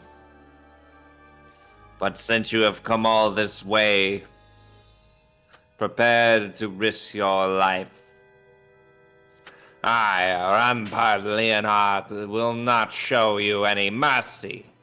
Leonhardt takes a dueling stance, ready to fight, and Victor glares at him. He then takes out the weapon he has been hiding, a chemical field test tube in his hand, 3 of them even. He places it on the floor, all 3 of them on the floor. What? What is this about, Dr. Frankenstein? Are you surrendering? That's an odd way to do it, but right. Not at all. I wouldn't surrender anyway to a bitch like you. Oh. This is how I do Did battle. you hear that? Him. Victor, did you just curse? What? No. I'm a soft boy. Move out of my way, Captain Leonhard. Do you think I won't hurt you if you don't pull up a fight? You're a fool. Leonhardt charges towards Victor, his sword flashing. Leonhardt slaps Victor heavily with the flat of his sword. No, Victor! Stay back. I try to run to him, but the urgency in his voice stops me. This is my fight. Leonhardt watches as Victor slowly gets to his feet, then gets a tight grip on his sword. Did that put you in the mood to fight? Draw your weapon. We'll settle this like men, fair in gender. I already told you. I don't want to. You're being stubborn. And you're trying to rule the world with power. And gender. Bah. If I, in turn, try to make you yield using force, that would make me no better than you. So, I will fight in my own way, to prove that I am right. Yo! His blade lashes out over and over. Victor endures a rain of heavy blows from Leonhardt's sword, though he isn't using the edge. The attacks are forceful enough to break bones or crush organs, and yet Victor's doesn't fall. Yeah. Even after Leonhardt slams the pommel of his sword into Victor's abdomen, Victor stands and looks straight at Leonhardt. There's no anger there. He simply glares at the man in silence, questioningly. Why don't you take your weapon? Once I turn my blade on you, your death is certain. Aren't you afraid of death? It really doesn't matter. If your plan succeeds, well, I'll die anyway. My standing here is a matter of conviction at this point. This demonstration of arrogance will come to an end once you're dead. Leonhard readies to attack once again. The sword swings down, hitting Victor's right leg! Exclamation point. I hear the awful sound of something break and Victor falls on the spot. Victor, please. When I see Victor fall, I want to run over to him this very second. I want to embrace him and tell him not to be so rash and to shield him. But... Victor grits his teeth against the pain, telling me to stay away with his eyes. Why, Victor? This whole route I've been a badass. I could help you. A pained whimper escapes my lips, and a noise begins to come from the glowing tree. The noise is chillingly cold, inciting fear within all of us. It would appear we're out of time. This marks the end of my duties as a queen for a second time.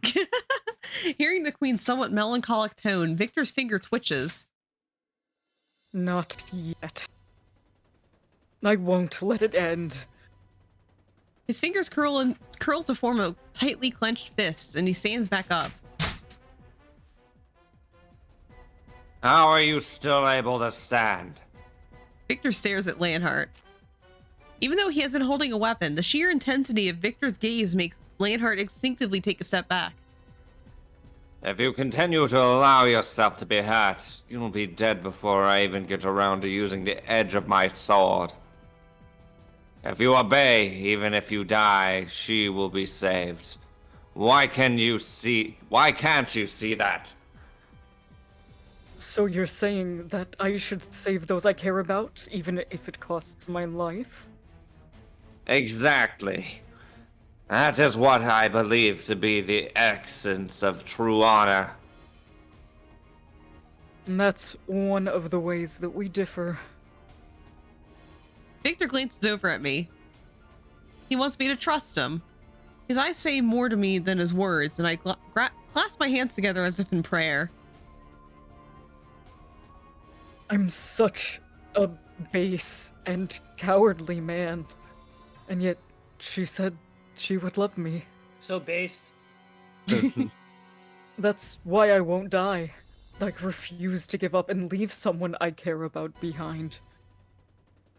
I am no knight, but that is the kind of honor I believe in. Do you really mean to keep fighting, waving around such a self-centered notion? I'll fight you for as long as I have to. My battle is to convince you. If you won't agree with me, then kill me. Leonhard tightens his grip on his sword, but his movements are not as self-assured as before. Victor looks at the other man straight in the eyes before he speaks again. Leonhard, you know it, don't you? This is all wrong. Silence. My blade is for Her Majesty to direct. I am merely the arm that does the striking. Don't you understand? The only thing that awaits us all down this path is hell. Do you really think you're minimizing the damage to this world in this way? What you're doing is nothing less than mass murder. You spread fear and use power to force the world to accept your views. What part of that is justice?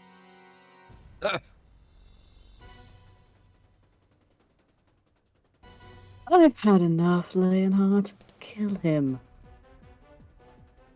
But... Is Britain going to be destroyed if you don't do this? Don't make me laugh. You think that the people of this nation are that weak? You and Victoria have nurtured this country into what it is today. Do you think it's weak? Answer me. Answer me, Leonhard. Well, the only other incentive they gave us was Brexit, and we didn't want to go down that path. Oh no! Leonhardt thrusts his sword forward in an attempt to break free of his doubts. Victor! I'm fine. Leonhardt stabs the sword through Victor's left leg. Without so much as flinching, Victor grabs Leonhardt's arm as he tries to pull the blade out. I was so full of regret when the Zicterium was used before.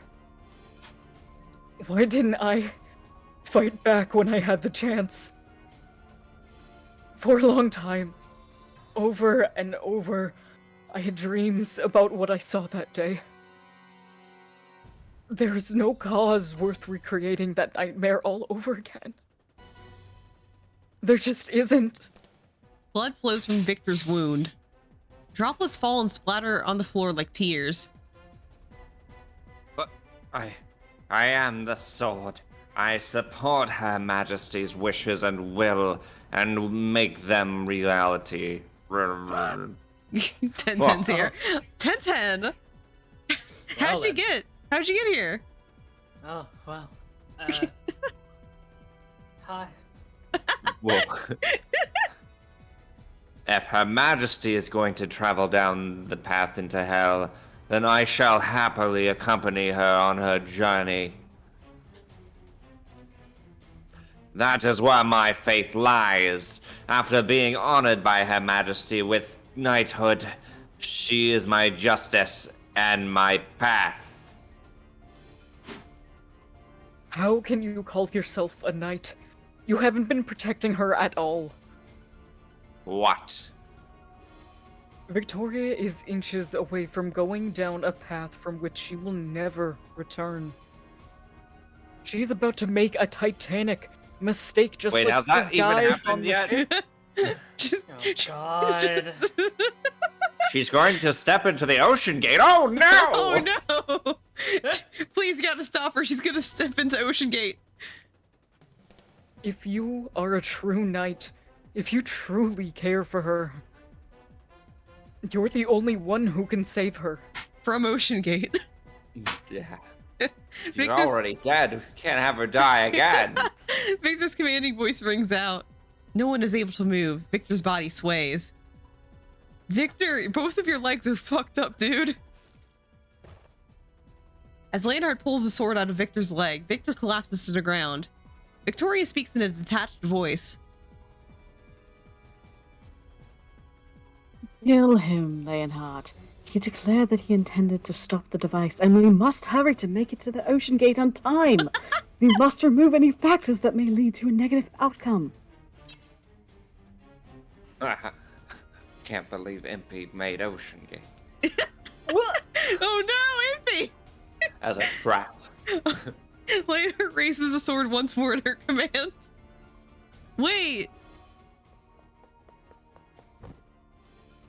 I shout and throw myself between Victor and Leonhardt to shield Victor as he lays upon the floor. What do you think you're doing? Adrak, don't do this. I'm not standing aside. It wasn't Impy who built Ocean Gate, it was Nemo. I don't want to. If this is your fight, then it's mine as well. I glare defiantly at Leonhardt, not showing any weaknesses at the man standing before me. As we face each other down. I suppose that she will transform into a monster if we allow this to go on. It's best if we kill her here and now. Victoria's voice is cold. Then we will spread the Zicterium. The results will be the same. Yeah. Cut her down, Leonhardt. Leave the doctor as he is. He probably can't do much more now. Can't. Leonhardt? I can't, Your Majesty. Leonhardt bellows this and turns to face Victoria. I've always thought of the title you bestowed upon me with pride and honor. I believe first and foremost in your ideals. However, Where's the justice in murdering a good woman who stands here, unarmed, to protect her friend? It would go against everything I worked so hard to become to cut her down. Where's the justice in dropping an airship on me, Leonhardt? Is this your idea of loyalty? No, Your Majesty. It's as Dr. Frankenstein says. I do beg your pardon, but we are going down the wrong path. Leonhardt. Victor, who had been lying still beside me, begins to stir. Thank you. You protected me. Again. Victor, you can't move in your condition. Like, literally, both your legs. I'm a real mess now, aren't I? But the same can be said about you. He smiles weakly, then slowly gets to his feet. I'm putting an end to this. I'm going to stop this machine. Still dripping with red, he moves to the base of the device. He reaches towards the large control panel. His breathing is laborious and he can barely remain standing, but his fingers keep moving. Even if you're right and this is the wrong path, I can't stop now. Victoria mutters this as she, under her breath as Leonhardt confronts her behind us. She quietly steps forward. Fine. If you won't do it, then I will. Step aside, Leonhardt. I cannot. The device grows brighter and brighter, its light seeming to reach a peak of intensity. Stop. Stop. All I can do is help Victor as he works desperately, is to hold him up so he doesn't fall. Come on, stop. It will go off any moment now. The device's brightness somehow makes me sense this. Step aside. I cannot. Will you stand in the way of my goals too? Victoria is visibly agitated. This is the first time the normally cool queen has shown any raw emotion. Do you know how much I had to be sacrificed for the sake of this plan? You've seen for yourself how much blood I had to spill for this. Move! Are you going to make everything that was done go to waste for this? All of that does not justify creating new victims. The device begins to rumble as its light becomes blinding. I don't close my eyes. I don't even pray. It's still too soon to give up. If Victor is still putting up a fight, I won't give up either. This should do it. Please, stop. Victor slams something into the device and everything goes white. Eventually, ellipses. Ellipses. Again. Oh. What happened? A familiar scene lies before me. There's complete silence. Victor looks at me in complete exhaustion. I deactivated it. The Zicterium won't be contaminating London anymore. It can't be. I've also set a self-destruct protocol, so you'll never be able to activate it again. Finally, it's all over, Victoria.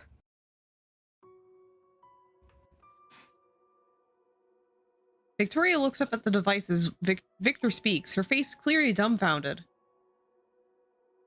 How could this happen? I had always thought she was a strong person, but seeing her so stunned, she reminds me of an abandoned child. Victoria, the device has been stopped. There's no reason for you to continue. No. Even if the device no longer works, the plan is still in motion. Victoria cuts me off, then takes out her pocket watch and smiles. I still have you, my trump card.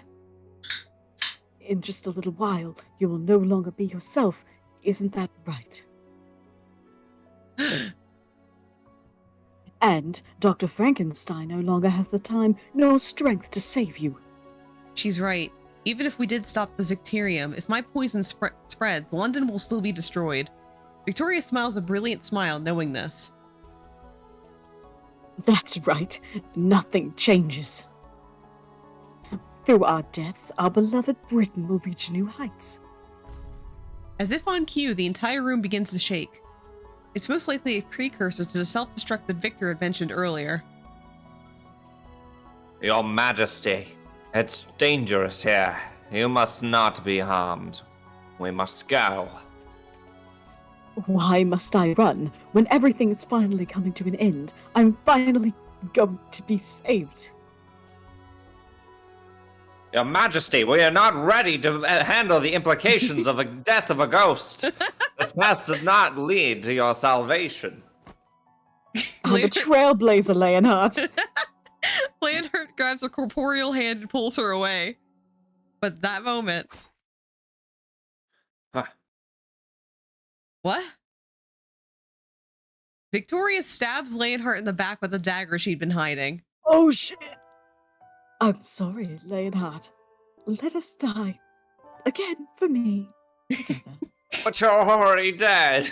It's not so bad. Victoria looks tired as she smiles, and the bloody dagger falls from her hand and bounces to the floor. But Leonhardt... he doesn't show any signs of pain, but smiles with a peaceful expression. Your Majesty, I have always respected you. Her ability to survive after death. Leonhardt? And that's why. Please pardon my disrespect. Victoria doesn't have time to ask what he means or even react at all.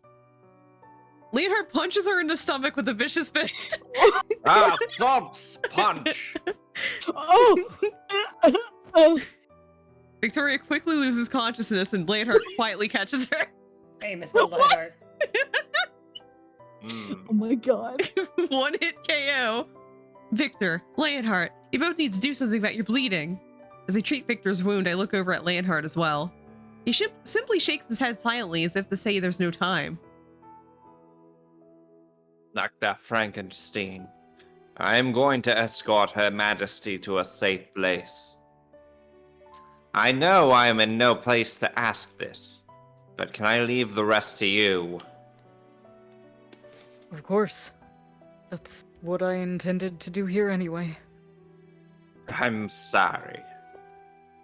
Leonhardt disappears into the darkness, carrying the queen. The dead incorporeal queen. Victor smiles sweetly at me as the shaking continues to grow more violent. No time to rest. Now, all we need to do is save you. I look at the pocket watch and see that there are less than 10 minutes remaining, which means that my body is already at its limits. It's probably only a matter of time before I lose control over myself. But I'm not alone. I'm ready for this.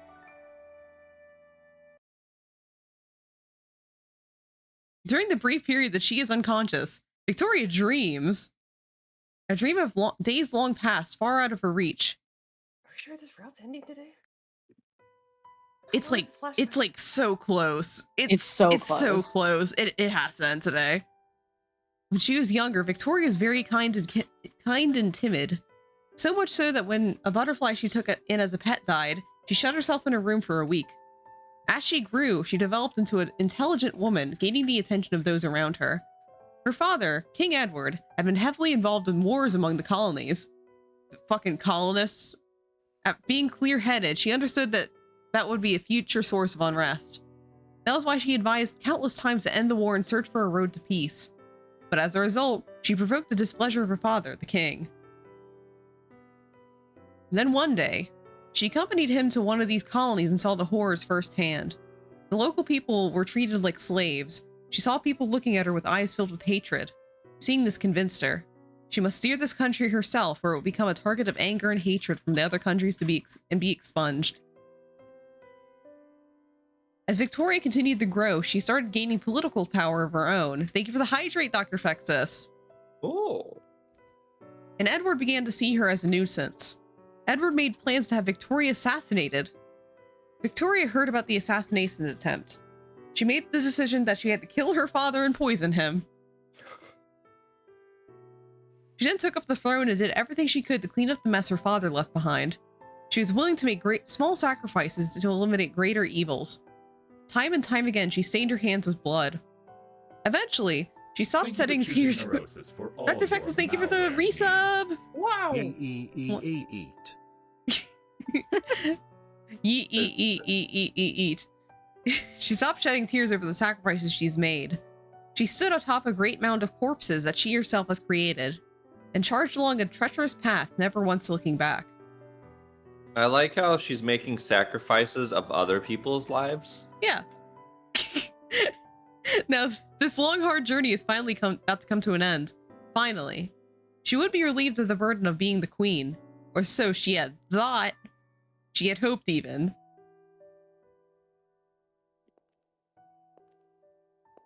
She wakes, surrounded by a gentle warmth. She opens her eyes and sees that she is being carried by Leonhard as he walks. This feeling is familiar. She finds herself thinking back. Years ago, when Victoria had almost been the victim of political assassination, Leonhard had risked his life to save hers, just as he is doing now. He had scooped her up and carried her to a safe place when she was wounded and unable to move on her own. She had still been happy back then, but now... Ellipses. You're awake, Your Majesty. Leonhard speaks softly to her, noticing her stirring slightly in his arms. His loyalty to her remains completely unclouded even after she stabbed him. It makes her feel so small. It is also bittersweet. The plan is ruined. Everything has gone to waste. You're an enemy of the state, Leonhard. I understand, and I shall gladly accept whatever form of punishment is deemed necessary. Ellipses. Why? I thought I could trust you. Why would you two turn against me? If I may, Your Majesty, to this day I have never once been against you. And for all of eternity, I swear that I will be your loyal knight, devoted to you completely. Victoria remains silent, thinking over what his words might mean. She looks down and sees Leonhard's blood dripping down his back has left a trail on the street. We're in the streets now, I think. Undeniable proof of her attempt to end his life. She lets this sink in, then mutters, Leonhard, are you going to die? Never. I won't leave you alone. Then I have an order for you, Leonhard. If that girl, if she does not become a monster, kill me. I will take responsibility for the failure of my plan. I can't. The host body accepted your ghostliness. What? Oh, are you serious? Oh. All right, why not? I've killed so many people, and all of it is about to go to waste. I didn't think it would stick. Oh no. I need to take responsibility, don't I? Especially for the host body. Oh, these hands. They're already so tainted with blood that I don't even want to look at them anymore. They're not even my hands. Yes, they aren't your hands, you see. They are innocent. The hands that were tainted by blood died from that airship crash a year ago. Yeah. Oh, she has lost all of her queenly composure in her new body. She tears up her royal regalia and clings to Leonhard. Please, let me rest in peace.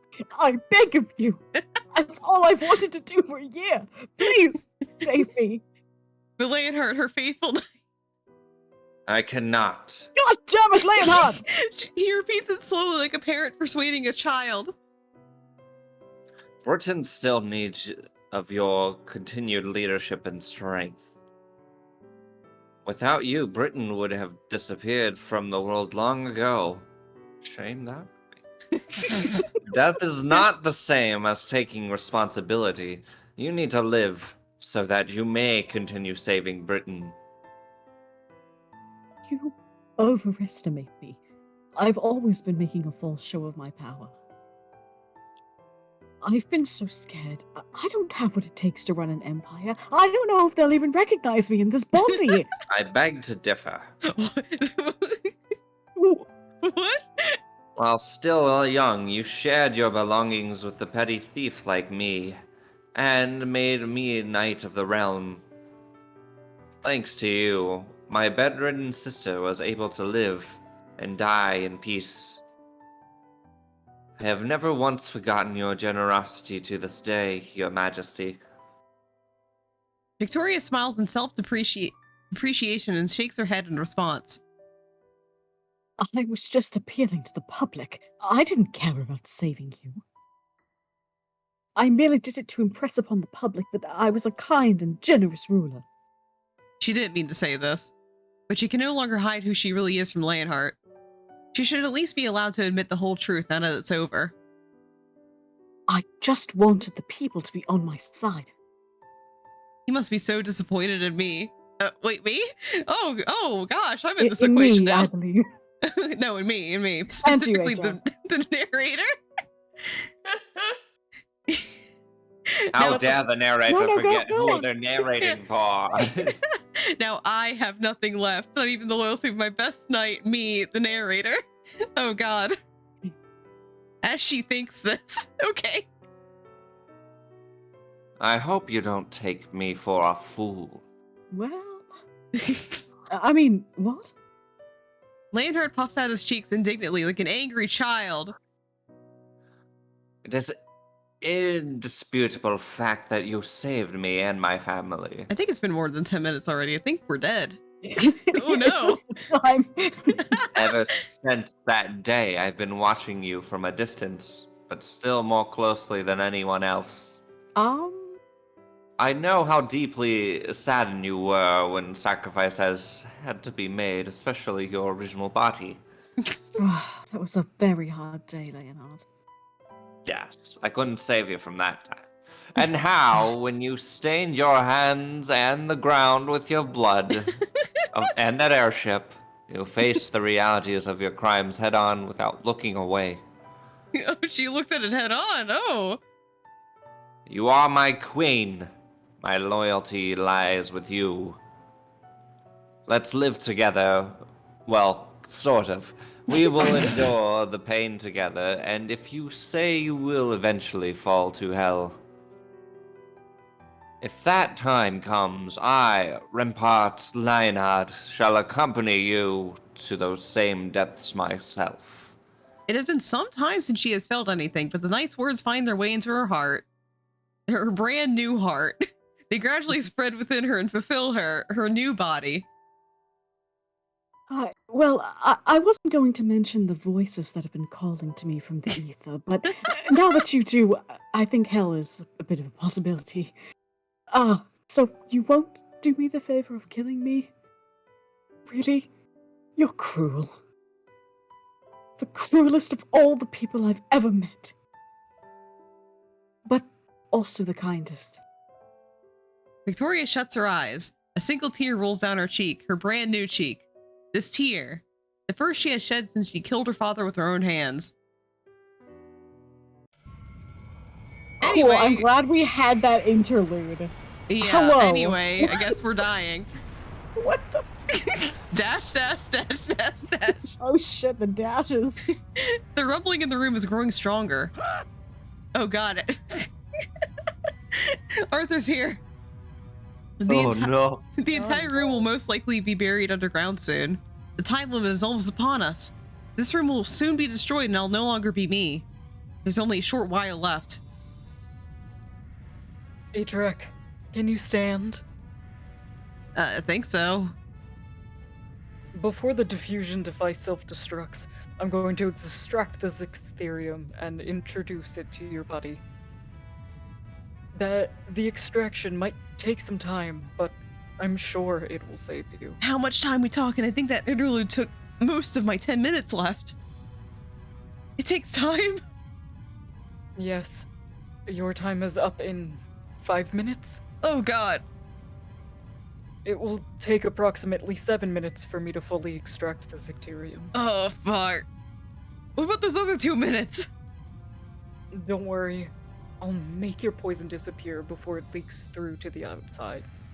Victor smiles warmly in an attempt to calm me, but he avoided answering the most important question, which gives me a bad feeling. What will happen to you? You're going to be so close to me. What's going to happen? Don't worry about me. I'll take care of it. You're not answering my question.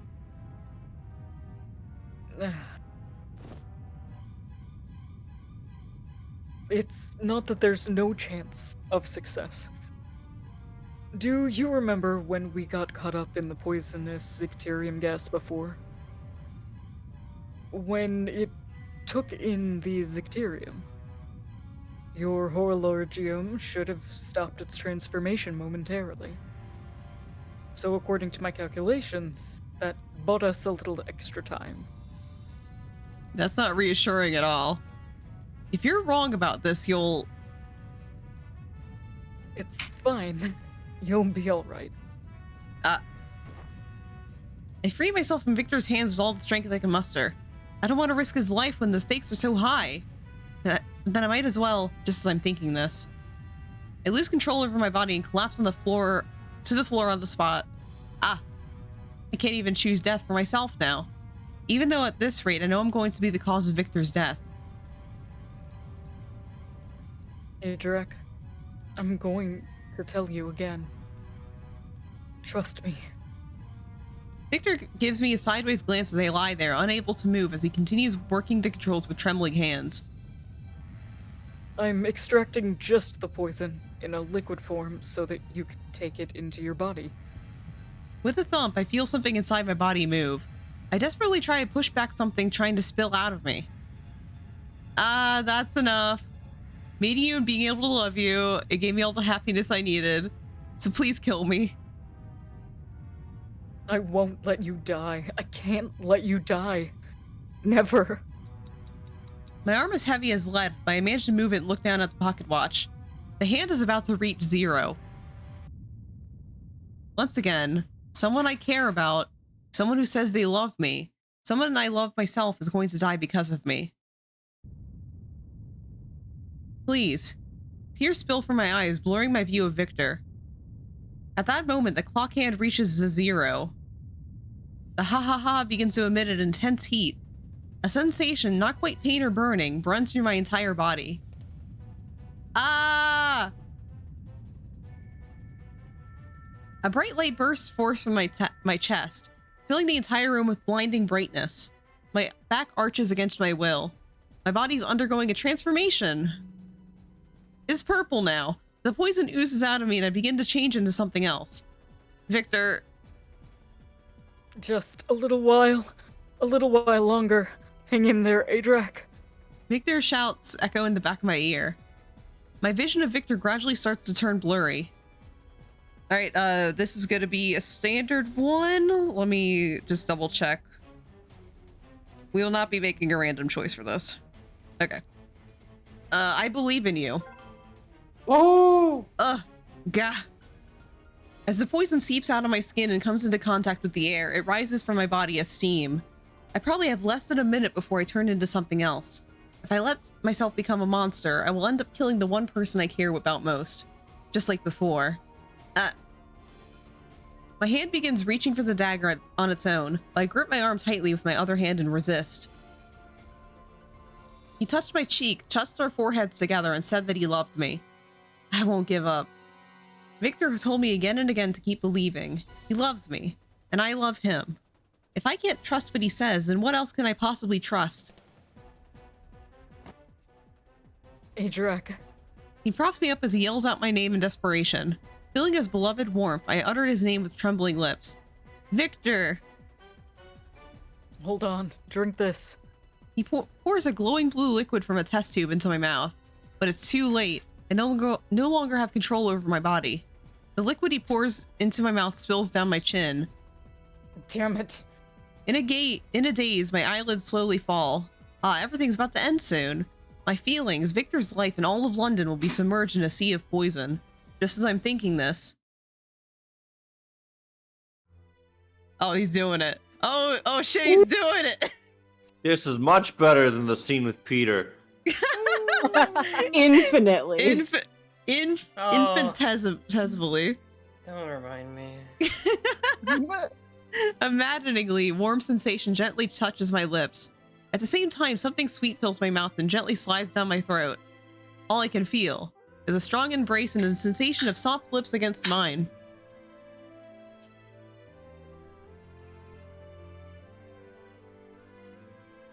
Lipsy. My throat reflexively gulps. Slowly, ever so slowly, something sweet fills my body. Victor? Feeding me Zicterium from mouth to mouth can't be safe at all. I open my eyes wide in surprise and Victor smiles, our lips still pressed together. Are we staring at each other while we're kissing? Okay, that's weird. Right now I just wanna bask in this joyful warmth. So many things have happened to me, more than I could ever have imagined while living in the mansion alone. I went on an adventure with everyone, with Victor, and cried, felt angry, and laughed. In the end, I was able to feel Victor's warmth with my entire body. Even if I die here, I can say with pride that I was happy. I was able to love you and be loved by you. I'm probably the happiest person in the entire world. No matter what the outcome, I want Victor's face to be the last thing I see. With these thoughts, I open my eyes, which had been drifting shut. The shaking grows more violent and the device is giving off an intense light. Dots. I can hear Victor's labored breathing right by me. Victor, how could you be so reckless? I'm alright. The effects of the Zicterium increase dramatically when it changes from liquid to gaseous form. That's the reason why it was used as a gas weapon instead of just as a poison. In the white light, he smiles once again to reassure me. I can't say it's completely harmless, but in its liquid form, it's not instantly fatal. There's no way I would abandon you to die alone in the first place. We're going to live together. That's what we decided. As the white light engulfs everything, I smile towards Victor. Victor responds with its own best smile. I love you, Adrak.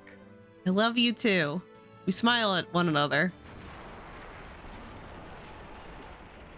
Then everything disappears into the white light. Yay! Exploded. That's actually the ending, isn't it? Yeah, that's the ending. Yay! I think that was good ending, so we good. Yeah.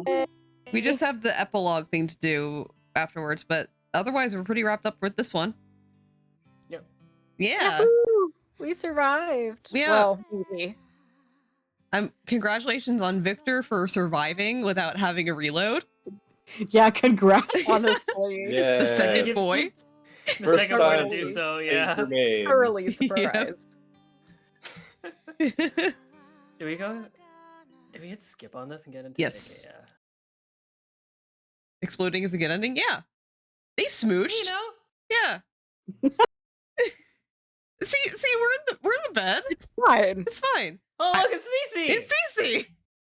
I wake up to Cece's barking as usual, that early bird dog.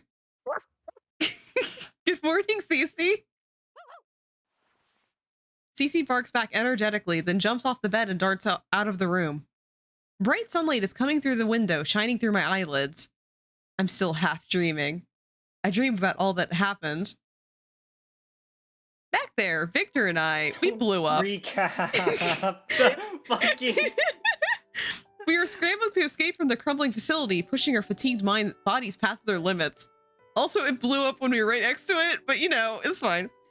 Just when we thought we couldn't make it. Lupin and the others who had followed us found us and let us out. Amidst all of that, Victor looked a bit frustrated, saying he couldn't even rescue me on his own. After that, we fell into a deep sleep prompted by overwhelming exhaustion, and thus the string of incidents came to a close. Thanks. I prop myself up as I think about all this. Good morning, Adrak. I hear a kind voice from behind. What? I turn to see Victor there smiling. Why are you behind me? Why is Victor inside the bed? Oh, no. Victor? You were completely knocked out. Maybe the party last night was too tiring. There was a party? Shit. That's right. After Victoria's plans came to nothing, and the situation in London had settled down, everyone decided to leave the mansion to pursue their respective paths, and last night was a farewell party.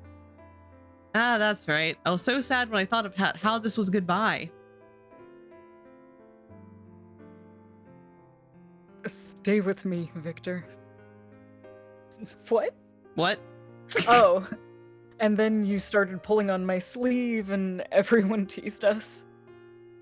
Don't remind me. And as I remembered everything, I suddenly became embarrassed. Where is everyone? They said they would leave this morning, but are they still around? No, they left early. Oh no. I wanted to see them off. You should have woken me up. I suggested that, but they said it was fine, since they'd said all their goodbyes yesterday. And also, that it would be tough to leave if you started bawling again. I didn't cry! I look away and think about the others in a daze. Lupin and Impy went in pursuit of their original goal of finding something. Finding something, you know.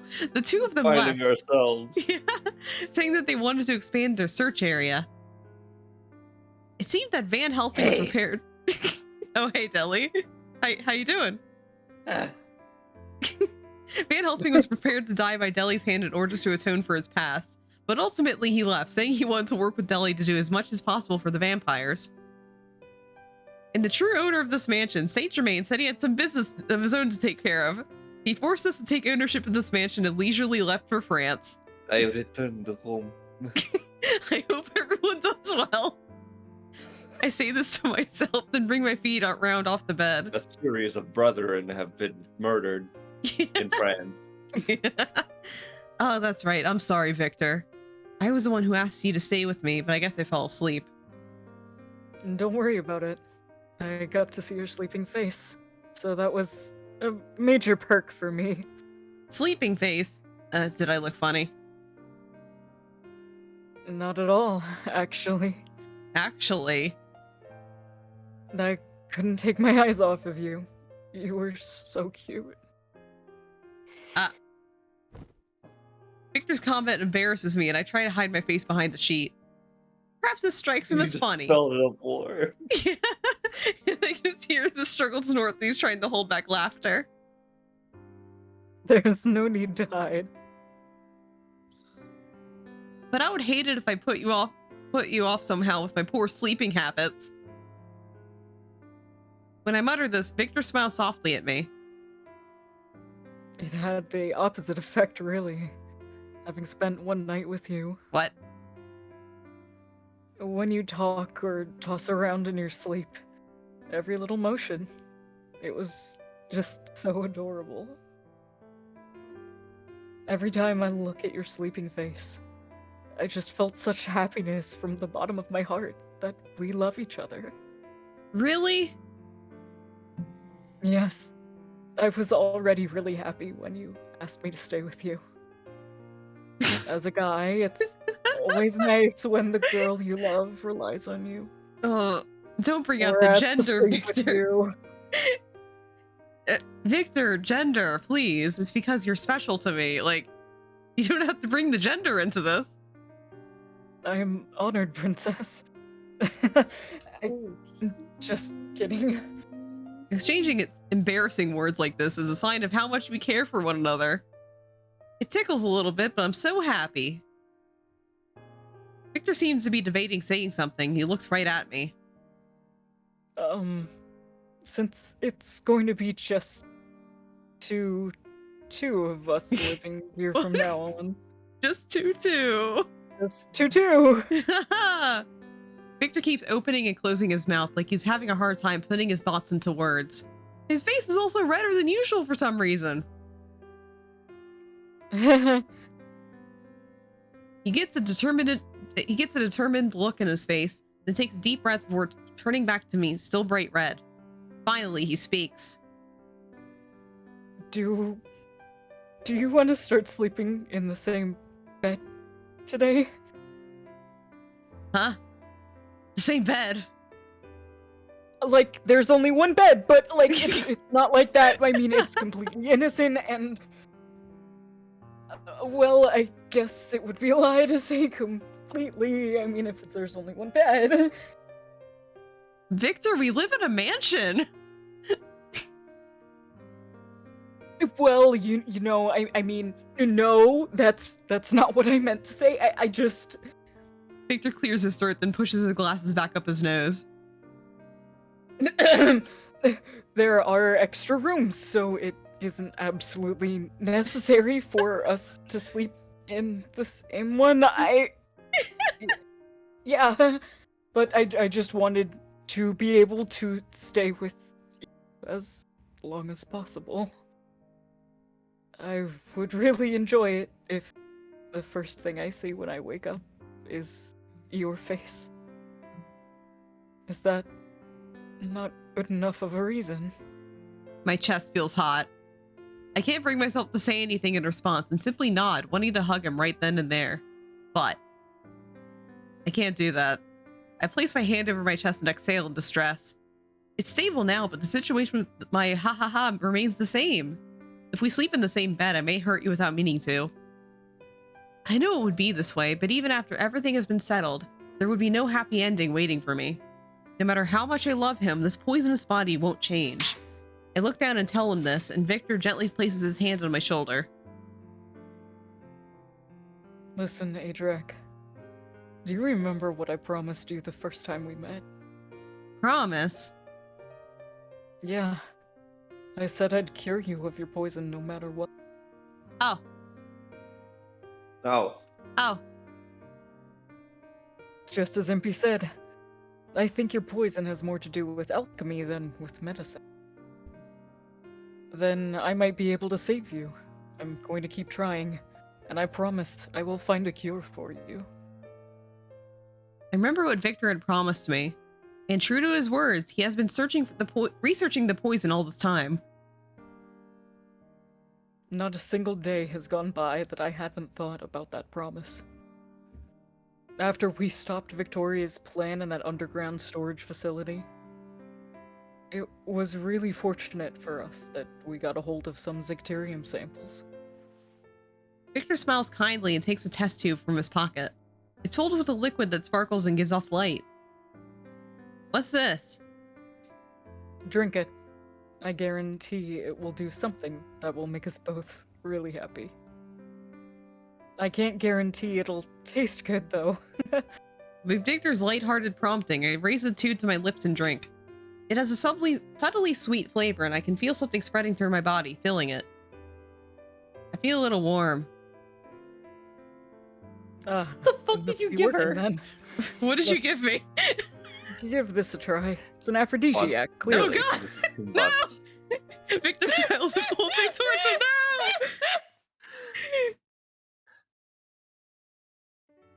Oh my god. They fucking. Wow. Oh, they fucking. Wow. How is it the pure boy? The pure boy gets this. He places his lips gently over mine.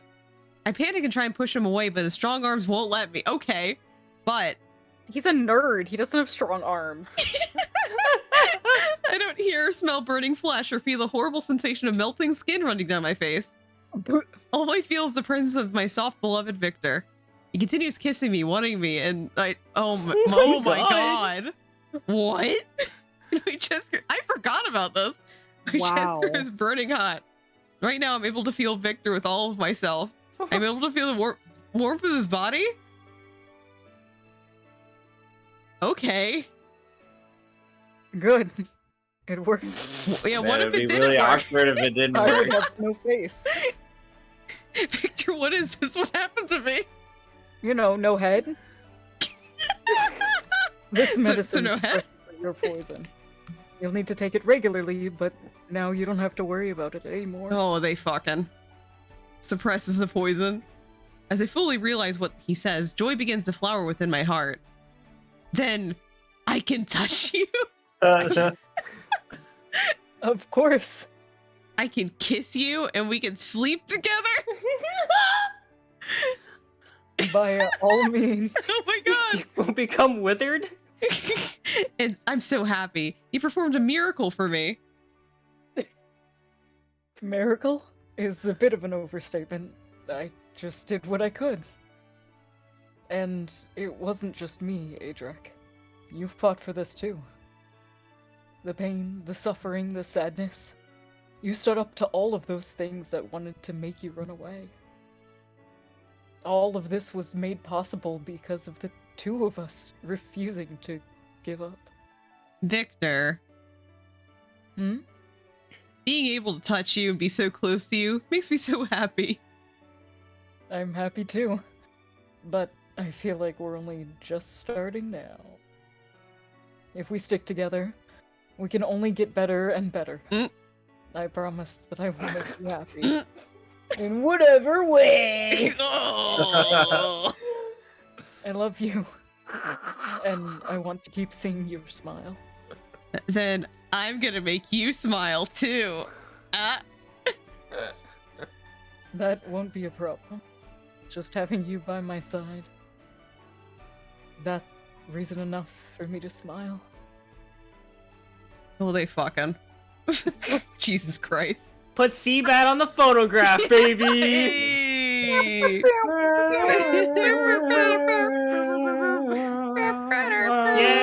Yay! Victor's extra scenario has been unlocked. No way! No, No. No, I'm good. Not That after was really. That was a lot. Oh Alrighty. shit! Oh shit! What's coming? What? There's something coming. Oh my god! Oh my god! It's Lupin! It's Lupin! Lupin's Replit unlocked, baby! Yeah. Tenten's finally getting her out. After a year! Yeah, after almost 1 year. Dear Exactly God. 1 year when we start. There's something coming. Jesus Christ. But yeah, that's gonna do it for us tonight. Next week, it's not going to be Lupin. It's going to be First. the Desperate Game. For one Excellent. stream! Yeah, If you just missed one the stream. first one, Yeah, please come to this one. yeah, if you missed the last Desperate Game stream, you don't need to see anything. You really will not understand what happened, and we don't understand what happened.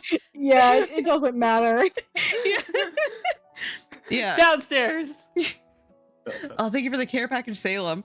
But yeah, basically, if you don't know what the Desperate Game is, I went out to find the worst localized Otome game that I could find, and I found it. It is the Desperate Game. We don't know what happens in this fucking game, and it's wild. So I hope you will enjoy the part 2 of it. Yeah. But after that, After that's gonna be our 1 year anniversary. 2 is gonna be Lupin. Fuck yeah. Lupin route. What a great way to bring in the 1 year anniversary of the Honestly, Oh, we yeah. couldn't have timed it Yeah. better. It's beautiful. Yeah. So yeah, Lupin's gonna start next week. Tenten's gonna have a route for once, and we're gonna enjoy it together. But yeah, let's see who we're gonna raid. We're gonna flip this shelf. We sure are. And also bullshit. All right, let's see. Stop trying to play the cutscene. Code realize. Thank you. 1010 did get a horse route. No. I suppose so. You didn't get a what route? What did you say? Oh, I got a horse route. Oh, Horse route. no, you didn't get a horse route. I don't know what that means, but you sure did not. Let's see. We're gonna be rating Kana. Kana is playing Sunhaven. Yeah. Everyone go support Kana. Yeah. All right, let's cue that up.